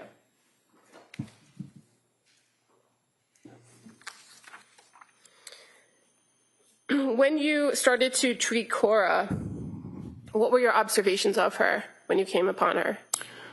I noticed she kind of looked like she had some burst blood vessels around her eyes. Did you make any observations of the color of her skin? It was kind of pale, bluish. When you approach the patient, what's the first thing that you do to assess them? I check for breathing, check for a pulse. Did she have a pulse? No. Was she breathing? No. And when you're doing those things, are you able to make observations of the area around their face, like their nose and their mouth? Yes. In this circumstance with Cora, did you notice anything around her mouth? Around her mouth? Not that I can recall.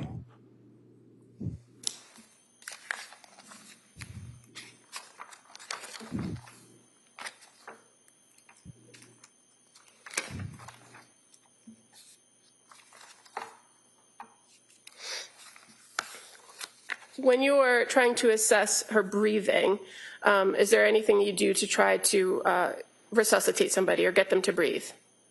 Yes, we would use a bag valve mask to help them breathe. Did you do that for Cora? Eventually, when we got the equipment down there, yes. And were you able to use that device and get her to breathe on her own? No. And while you're utilizing that bag valve mask, fair to say you're in close contact and making observations of the patient's face and mouth, correct? Yes. And you indicated that you're not sure if you recalled seeing anything around her mouth? Nothing particularly that I can think of. Okay. If I may approach. Yeah.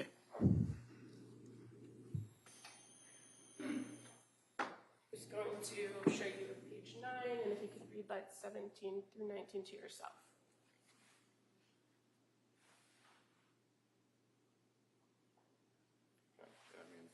Does that refresh your memory? Yes. What did you observe in or around Cora's mouth? That she did have some blood in her mouth.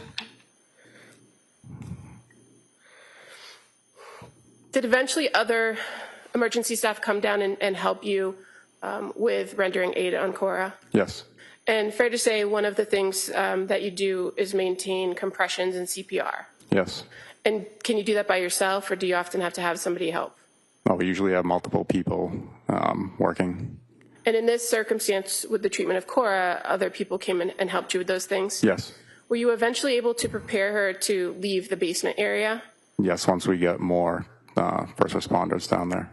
And fair to say there was first responders from other departments that came and helped prepare to bring Cora out of the basement, correct? Yes. Do you recall how she left the basement?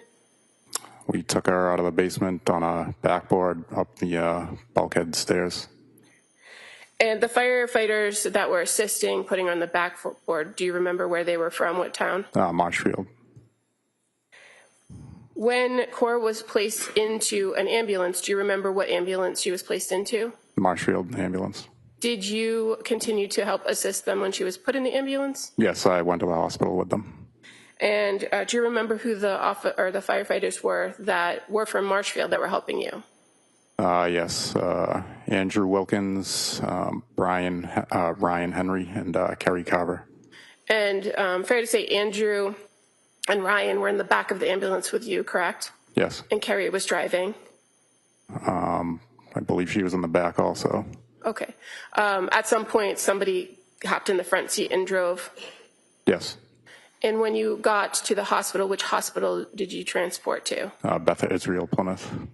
Were efforts continued to be made in that transport from Duxbury to Beth Israel in Plymouth? Yes. While inside of the ambulance, did you try to use one of those cardiac machines to shock or defibrillate Cora? Yes. Was there any result for that? We shocked once but did not regain pulses. And when you got to the hospital, did you transfer care to the emergency staff at Beth Israel? Yes. And did you do anything further on the care and treatment of Cora? Not once we transferred care, no.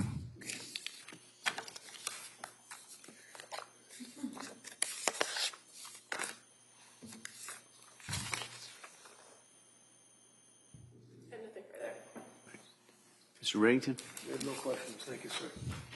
All right, thank you, sir. You may step down. Thanks.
Same objection, Your Honor.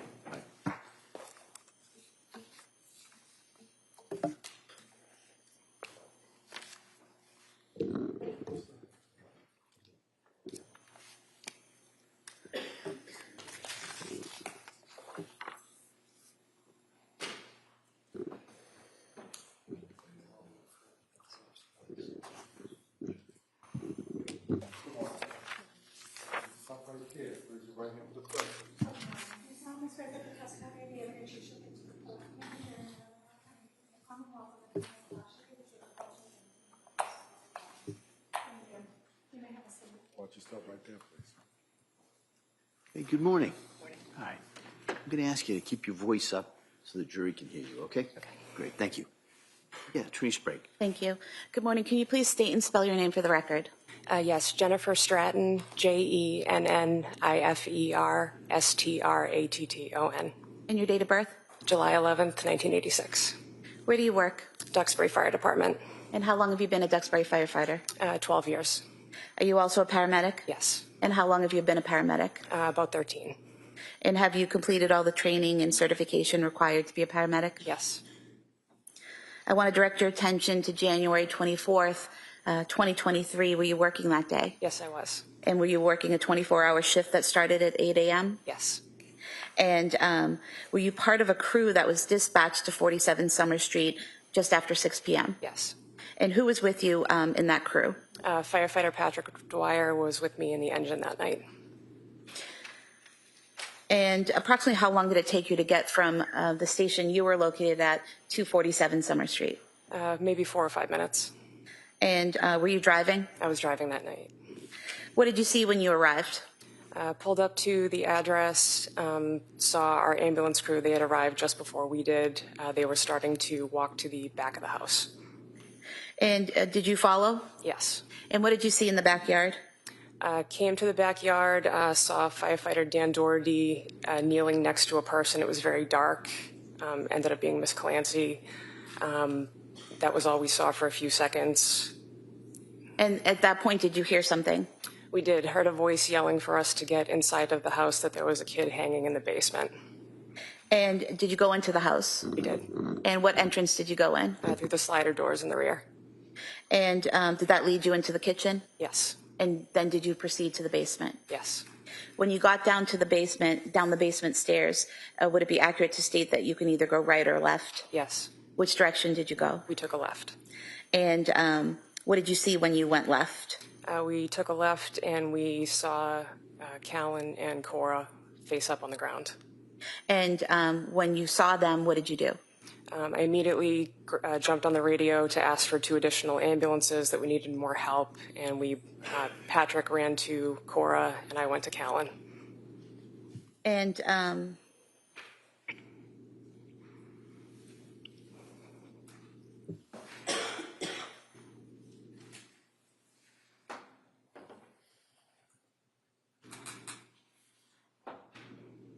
showing you what's been marked as Exhibit 100. Is this the room that you entered? Yes. And where was Cora, to your memory? Cora was just to the left in this picture, and Callan was just to the right. And when you say just to the left, are you putting over towards the equipment against the wall in the picture? Yes. And when you say to the right, are you pointing to the area to the right of the dresser? Yes. And showing you Exhibit 98, is that the area where Callan was found? Yes. And close up, Exhibit 99, you see the pajamas there, the stethoscope, and the blue exercise band? Yes. Do you recall removing Callan's pajamas to treat him? I did, yes.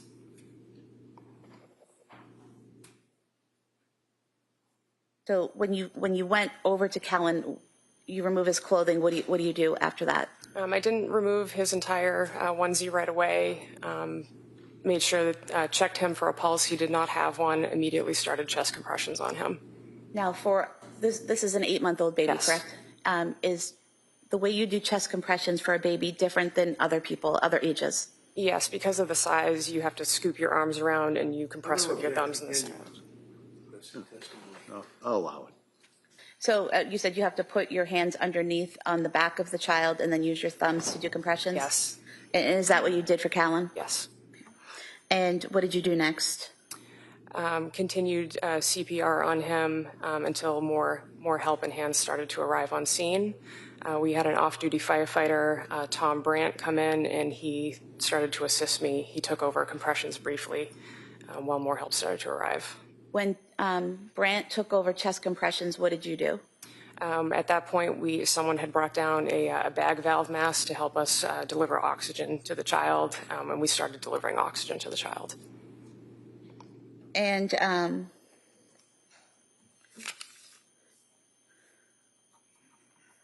at some point, did you remove the pajamas completely? Yes. And when you removed the pajamas completely, was that so someone could attempt to get IO access through the baby's legs? And was that successful? That was not successful, no. Is that difficult to do with a child that age? It's a little more difficult. It's a less frequent practice skill, but.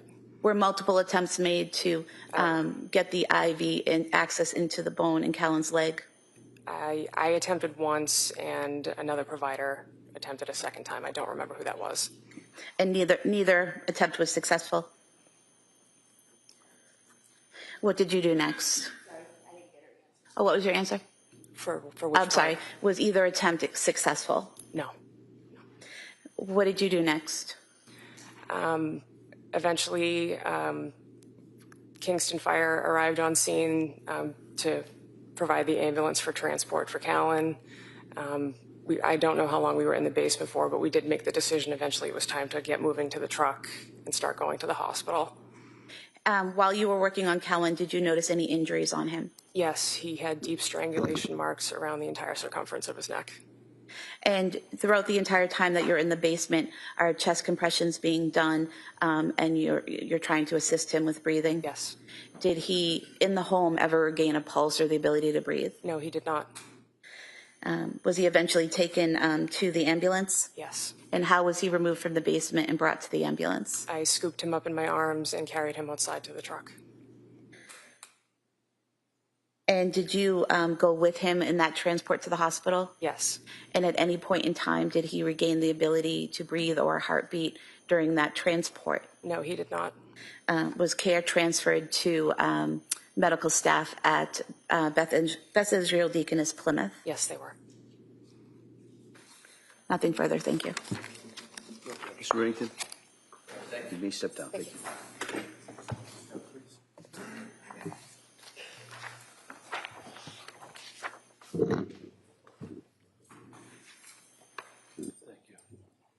Commonwealth calls Robert Costanzo.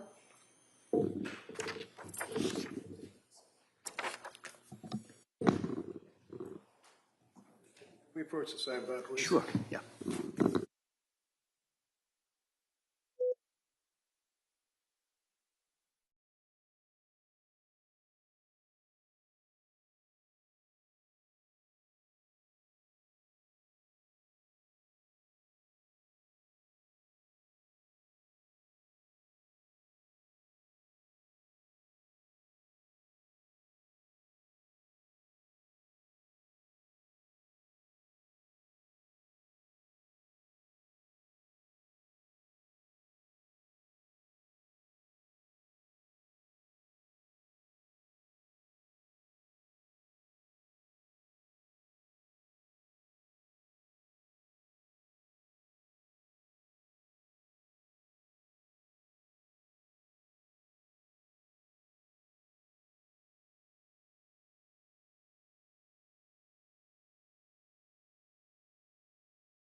Thank you. Robert Costanzo. Right this way.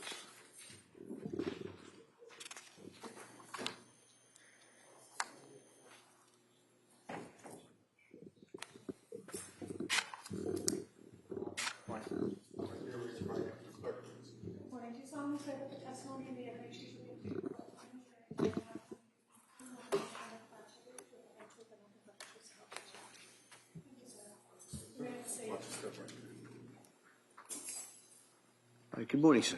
Morning. If I may? Yes, please. Thank you. Good morning. Can you please state and spell your name for the record? It's Robert Costanzo, Costanzo. And your date of birth, please. 4/24/1985. Where do you work? Pembroke Fire Department. And how long have you been a Pembroke firefighter? I've been there since 2011. And are you also a paramedic? I am. How long have you been a paramedic? I've been with Pembroke since 2011, and I started in EMS in 2006. And have you done all the training and certification required to be a paramedic? Yes. I want to direct your attention to January 24th, 2023. Were you working that day? Yes, I was. And were you working an overtime shift that day? Yes. What was your role on that shift? I was assigned to the ambulance. And at some point after 6 p.m. that day, was there a call put out by Duxbury Fire Department for mutual aid? Yes. And being members of the Pembroke Fire Department, did you respond to that request for mutual aid? Yes, we did. Who responded? It was me and my partner. Who was your partner? Dan Smith. And did you go in an ambulance or some type of engine? An ambulance. And did you respond to the area of 47 Summer Street? Yes, we did. And approximately how long did it take you to get there? Between 5 and 8 minutes. When you arrived, what did you see? There were multiple pieces of equipment, other ambulances, police cars. When you arrived, were you directed to the backyard? Yes. And did you see a patient there in the backyard? Yes, we did. And where was she located? She was on the ground with a Duxbury firefighter. She was already C-spined on a long board with a collar. She was unresponsive but breathing on the ground. And did you learn her name was Lindsay Clancy? Yes. And when you say she was already on a board with a C-spine, what type of equipment are we talking about? And if you could just explain to the jurors. So it's just a long flat board that we use to secure people when there's possible spinal injury. And she already had the collar on her neck. They had already started treatment prior to our arrival. So they had her all secured to the long backboard with the collar applied. And did you notice anything about her wrists at that time? Yes, her wrists were bandaged previously, assuming some kind of injury. There was no active bleeding or anything through the bandage. It was just, but her wrists were bandaged. Was it white bandaging? Yes. And so nothing was seeping through to your eye? Did you see anything on her neck area? She had some superficial lacerations that we could see around the collar. But we don't typically remove equipment after it's already been placed. So I didn't investigate any further than that. There was no active bleeding that I could see, so we just left it alone. So there was, even with the collar, there was nothing, no blood flowing out of the collar or pooling around her or anything like that? Correct. Was she breathing? She was. Was she responsive? No. Was she making any noise at all?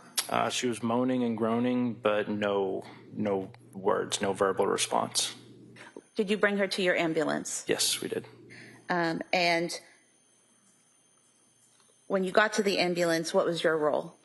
I was the tech in charge, so we did as much of an assessment as we could without removing her from the board to look for any further injuries. Other than the injuries that the Duxbury Fire Department had already found, we didn't find any further injuries. And then we continued with treatment, vital signs, and such. When you did the assessment, did you look at her head? Yes. Were there any cuts or bumps or dents that you noticed in her head? Not that we noticed, no.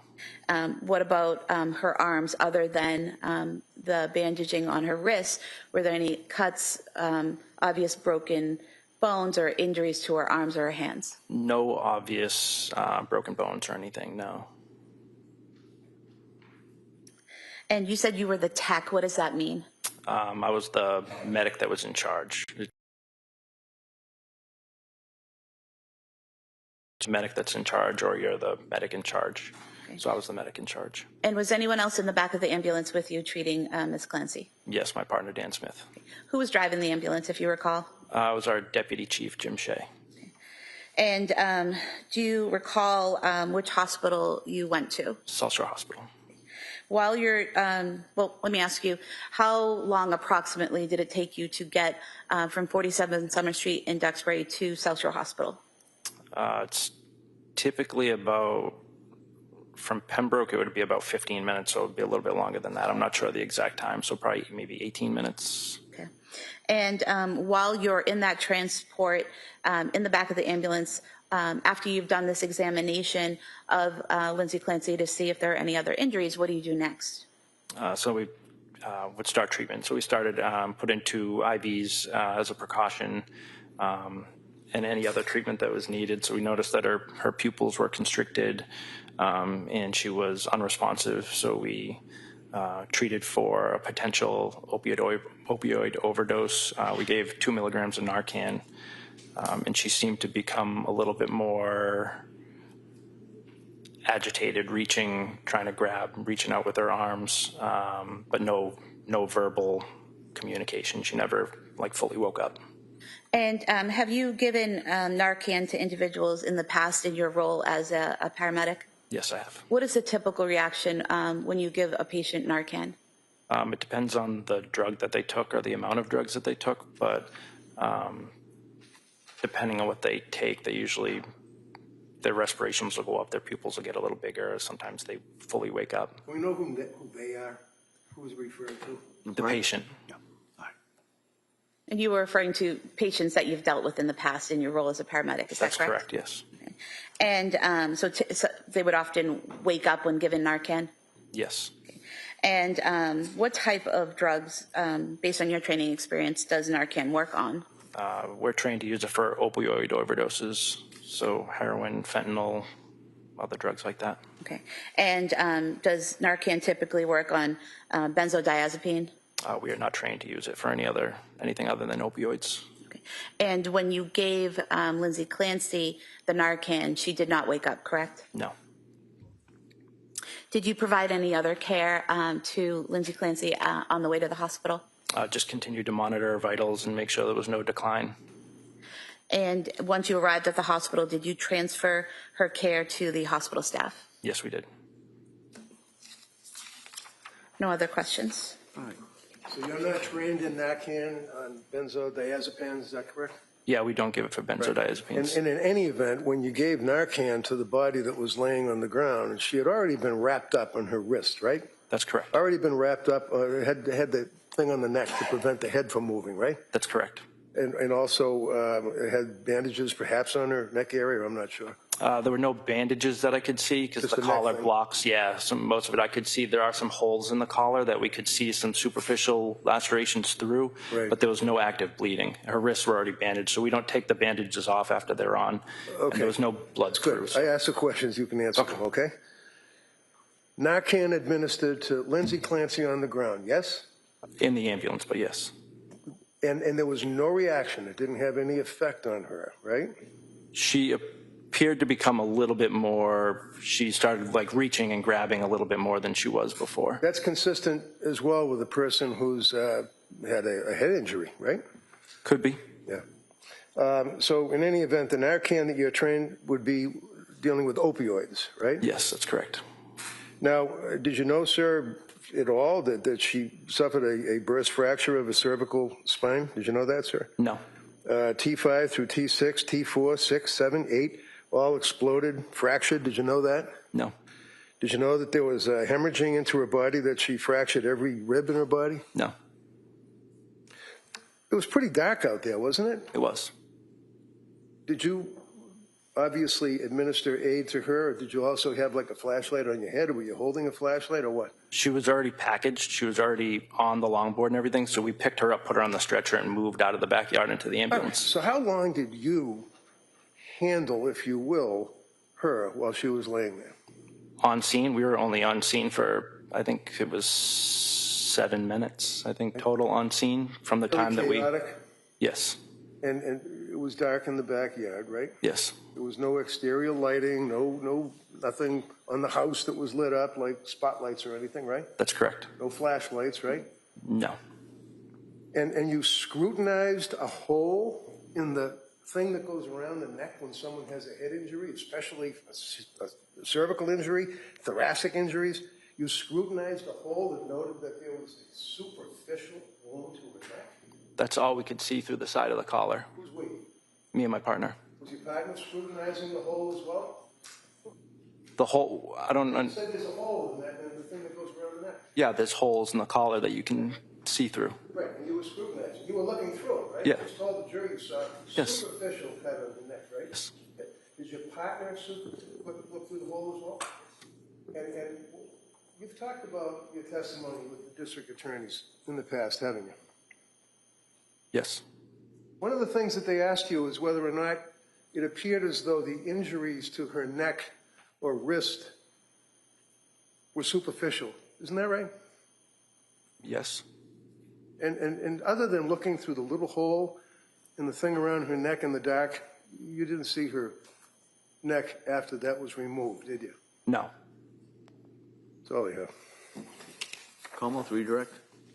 Sir, after the 7 minutes that you were in the dark backyard, you were then in an ambulance for 18 minutes with the patient, correct? That's correct. And there's lighting in the ambulance, correct? There is. And during those 18 minutes in the well-lit ambulance, did you ever see blood seeping through the bandages on her wrists? No. During those 18 minutes in the well-lit ambulance, did you ever see blood pooling around her neck or flowing from the neck? No. Thank you. All right. Anything further? No. Okay. Thank you, sir. You may sit down. Thank you.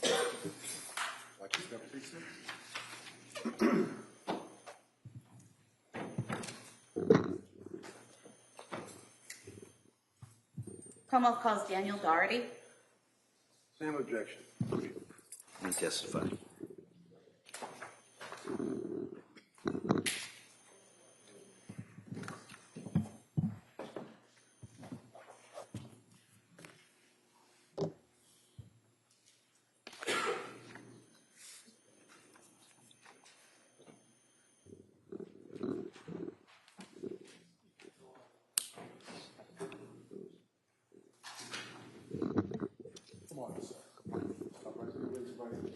Good morning. Do you solemnly swear that the testimony and the evidence you shall give to the court and the chairman of the matter now pending between the Commonwealth and the defendant shall be the truth, the whole truth, and nothing but the truth? Thank you. You may have a seat, sir. Watch your step, please. All right. Good morning, sir. Good morning. All right. Thank you. Good morning. Can you please state and spell your name for the record? Daniel Dougherty, Dougherty. And your date of birth? 8/27/1986. Where do you work? Duxbury Fire Department. How long have you been with the Duxbury Fire Department? 5.5 years, full time. Are you also a paramedic? Yes. And how long have you been a paramedic? 4 years. And have you completed all the training and education and certification required to be a paramedic? Yes. I want to direct your attention to January 24th, 2023. Were you working that day? I was. And were you working a 24-hour shift? Yes. What was your role that day on shift? Firefighter, paramedic. And sometime after 6 p.m., did you respond to 47 Summer Street in Duxbury? Yes. And when you responded, who was with you? Firefighter Heath was driving and Firefighter Nudd was in the back. And so you're in ambulance 1 at that time? Mm-hmm. Is that a yes? Yes. And when you arrive at 47 Summer Street, what do you see? There was 2 police cruisers either blocking the driveway or near it. So we pulled ahead of it, stopped the truck, and got out. And did you head to get equipment and head to the backyard? Yes. And what did you see in the backyard? We had Officer Hall kind of directing us towards the side of to the side gate, and from there we went around to the back of the house. And did you see a female on the ground? We did. And did you learn that was Lindsay Clancy? Yes. Do you recall what she was wearing? I believe it was jeans and a tank top. Did she also have socks on? I believe so. And did you examine her or assess her once you reached her? Yes. And what, if any, injuries did you observe? She had lacerations to both wrists as well as her neck. And were those lacerations actively bleeding? No. Can you describe the lacerations that you saw on her neck? There was dry blood, seemed to be somewhat superficial since there was no active bleed. And what about the cuts on her wrists? Same. And would you say same? Are you saying that there was no active bleeding there? Correct. Okay. And what, if anything, did you do to treat those wounds? We bandaged them up I believe we placed a ABD pad, just a sterile pad on her neck as well. You said an APD or a sterile pad. Is that just a type of like gauze or something that you put on the wound? Yes. Okay.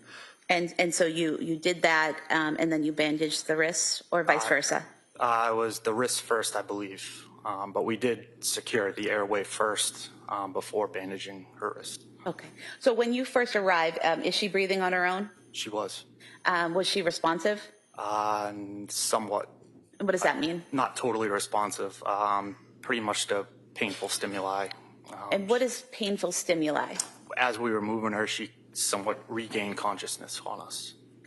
And painful stimuli, is that when someone reacts physically or verbally to pain? Yes. And so you said that you assess her when you first get there. You said you did the airway first, is that right? Yes. And how did you go about doing that? We placed an OPA device to secure her tongue down, just to protect her airway. What's an OPA device? It's a plastic device that depresses the tongue just to keep the airway open. Okay, so it's not the tube that goes down? No. It's just something that holds the tongue down? That's correct. Okay. And after you did that, what was the next step? We placed a non-rebreather air mask on her and set the oxygen. So is that just a mask that goes on the face providing oxygen? Yes. And then what did you do next? From there, that's when we heard the scream. And so did you bandage the neck and the wrist before the breathing, securing the breathing, or after? That was after. Okay, so just to be clear, first is securing the tongue down, putting the oxygen mask on, and then you did the bandaging? That came later, yes. Later, okay. So was the bandaging before or after you heard the screams? That was after. Okay. So when you hear the screaming, what, if anything, do you do? I looked at Captain Hussey and Firefighter Heath, and we kind of all looked at each other, trying to figure out what was going on. Okay. And did any of you leave the area after hearing the screaming? Captain Hussey did. Firefighter Heath went to go get a backboard for the patient. Okay. And did you stay with Lindsay Clancy? I did. Okay. And then is it at that point that you do the bandaging, or after you get the backboard? Kevin was gone for a while, so that's when I started bandaging up her wrists. Okay. And did he eventually return with the backboard? He did not. So you bandage the wrists, what happens next? I believe it was Officer Hall came to the backyard. He asked if I needed anything. I told him the board, kind of gave him a direction of where in the truck it was, and then he also left to go grab that for me. And when you say the board, are you referring to the backboard? Yes. And did he return with the backboard? Yes. And was Ms. Clancy loaded onto the backboard? She was. And who assisted you with that? It was Officer Hall, I believe, and our retired deputy. And is there a process that you follow when placing someone onto a board to ensure that that you don't cause further damage? Yes. And what is that process? Just C-spine precautions. So you secure the neck and kind of make sure that it's immobilized as you kind of move the patient. So what did you do to secure her neck? We had someone at her neck. I don't remember who it was. Just kind of hold steady that her neck didn't move in the process. Okay. And then did you follow that protocol, the C-spine protocol, to safely put her onto the backboard? Yes. Okay. And at some point was a collar placed around her neck? I believe so, yes. And then what happened next? I believe I got on the radio and asked our captain who was transporting first, because we knew that there was multiple patients at that point. Okay. And what were you told? Pembroke was on its way in. They may have just arrived, and she was going with Pembroke. Okay. And were you part of the team that transported her from the backyard to the Pembroke ambulance? Yes. And did you help load her into the Pembroke ambulance? Yes. And did you go with them during that transport? I did not. After Ms. Clancy was loaded into the ambulance, did it leave? Yes. What did you do next? I went to our ambulance that was in the driveway at that point. Okay. And was Dawson Clancy in that ambulance? He was. And did you ride in the ambulance to the hospital with Dawson Clancy? I did. What was your role in that ambulance? I was operating the bag valve mask for him. Okay. So you're trying to provide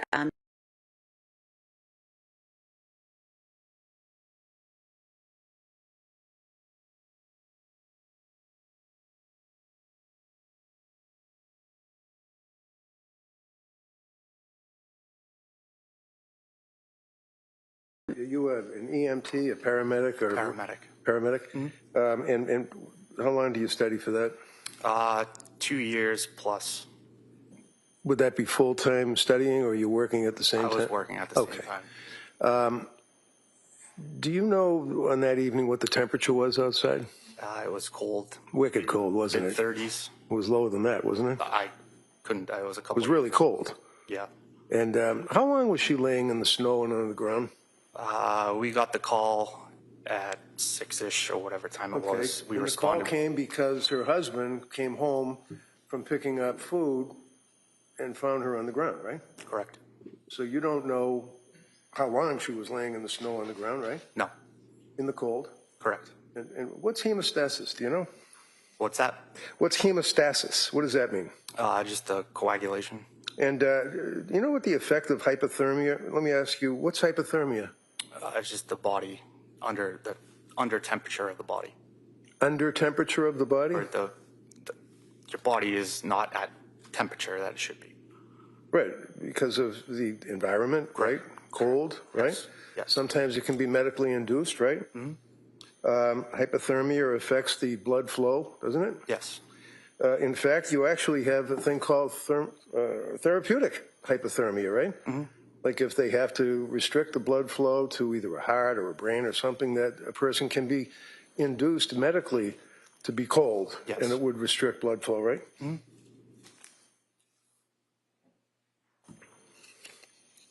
So all these questions about whether or not there's blood seeping through the wrist bandages and whether or not there's blood through the holes on the neck brace, you don't know what effect the hypothermia, if any, had on that, would you? No. Thank you, sir. That's all I have. Redirect. Sir, there's typically heat in a hospital, correct? Usually, yes. And were you aware that, well, Ms. Clancy went to South Shore Hospital, correct? Yes. And are you aware that the wounds on her wrist did not have to be sutured until the following day? I didn't get any of that information after. Were you aware that the wound on her neck never had to be sutured? Same answer. Thank you. Anything further? Thank you, sir. Thank you. Step down. Thank you.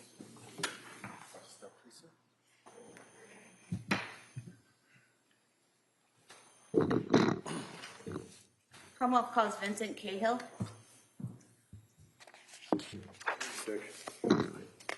You may testify.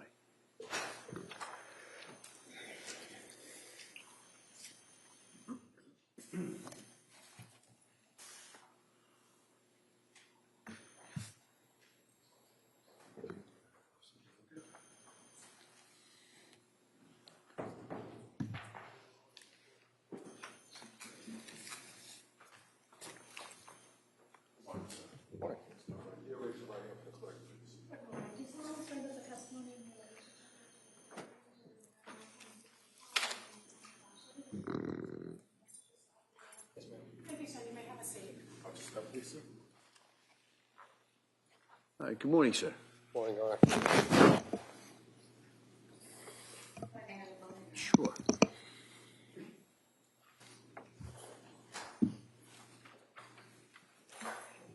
Good afternoon, sir. Can you please state and spell your name for the record? Sure. My name is Vincent Cahill, to be V-I-N-C-E-N-T.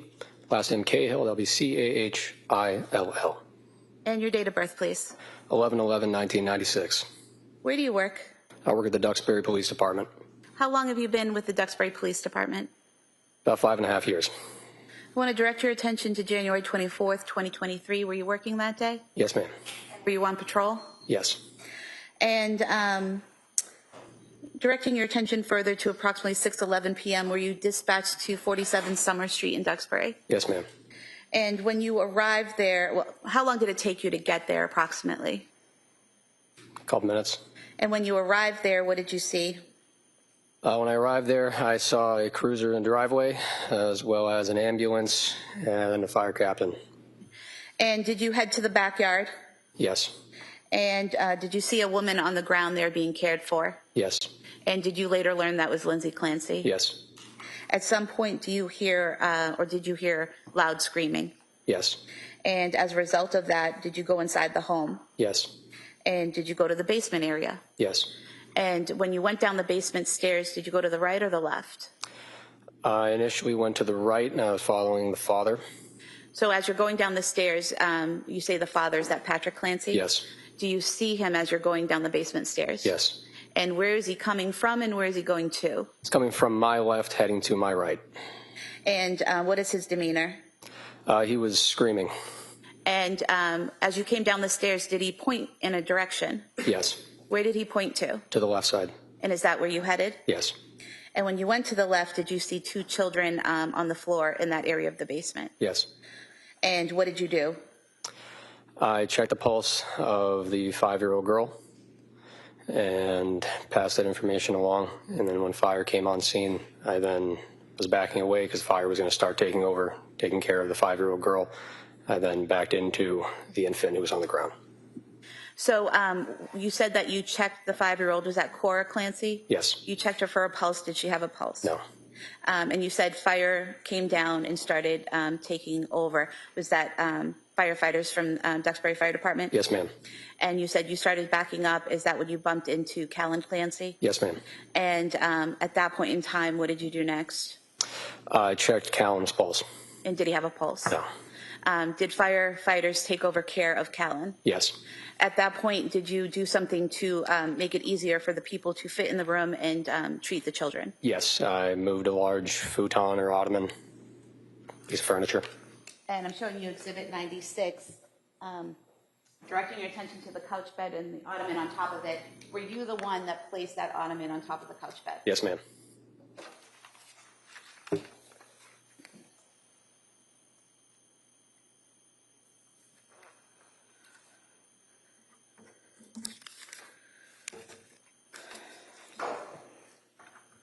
After that, were you asked to help get some equipment for the children? Yes. And did you do that? Yes. And did you bring the equipment to the basement? Yes. And after that, did you assist with getting Cora to the ambulance? I assisted with rescue breaths with Cora, as well as CPR. I aided with Officer Josephine. And how were you doing the rescue breaths and the CPR? I was using a bag valve mask. Myself and Officer Josephine were timing it every couple seconds. It was 15 seconds. I was doing rescue breaths on Cora. Okay. And at some point, she's taken out of the basement and to an ambulance, correct? Yes. Did you assist with that? I don't recall.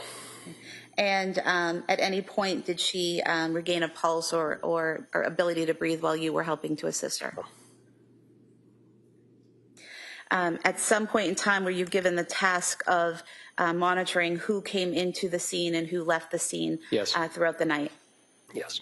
And showing you what's entitled Crime Scene Entry and Exit Log. Is this the form that you were in charge of just documenting every time someone came to the scene or left the scene? Yes, ma'am. If I could have this marked as the next exhibit, please. Any objection? No. All right, that may be admitted. I have nothing further. Thank you. Counsel? No. All right, thank you, sir. Thank you, Your Honor. Thank you. Your Honor, if we may approach sidebar. Sure.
All right, members of the jury, talking to counsel, there's a couple of issues that we have to kind of hammer out and get done.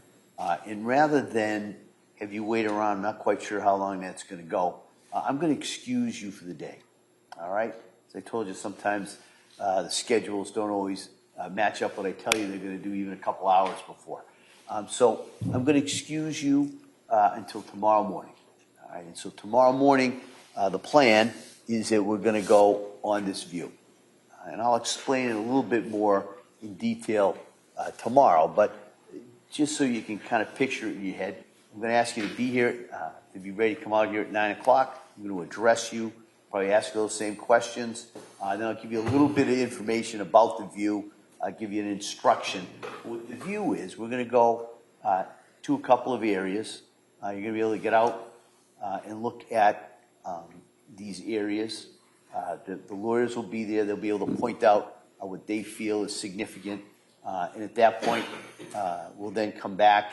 We'll consider continue with some of the testimony. We may end up a little bit early tomorrow as well in regards to the schedules.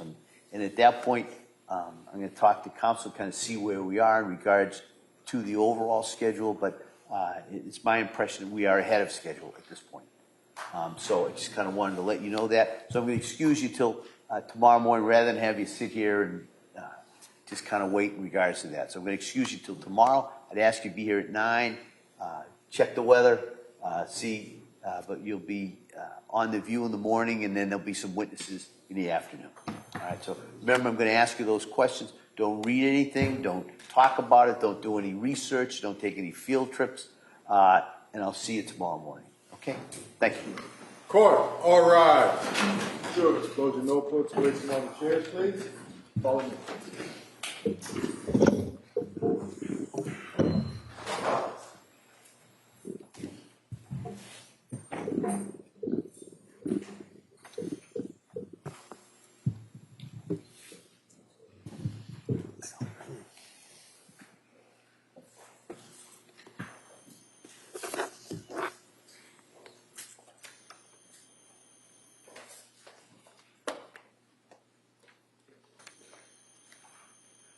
Jurors, I've exited the floor on this court's in session.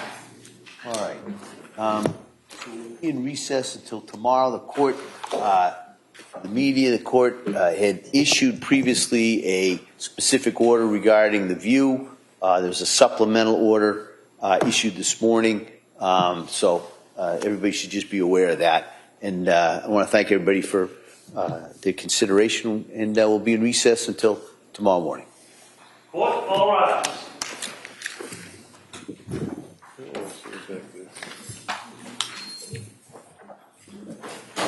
Okay, folks, can we clear the courtroom, please?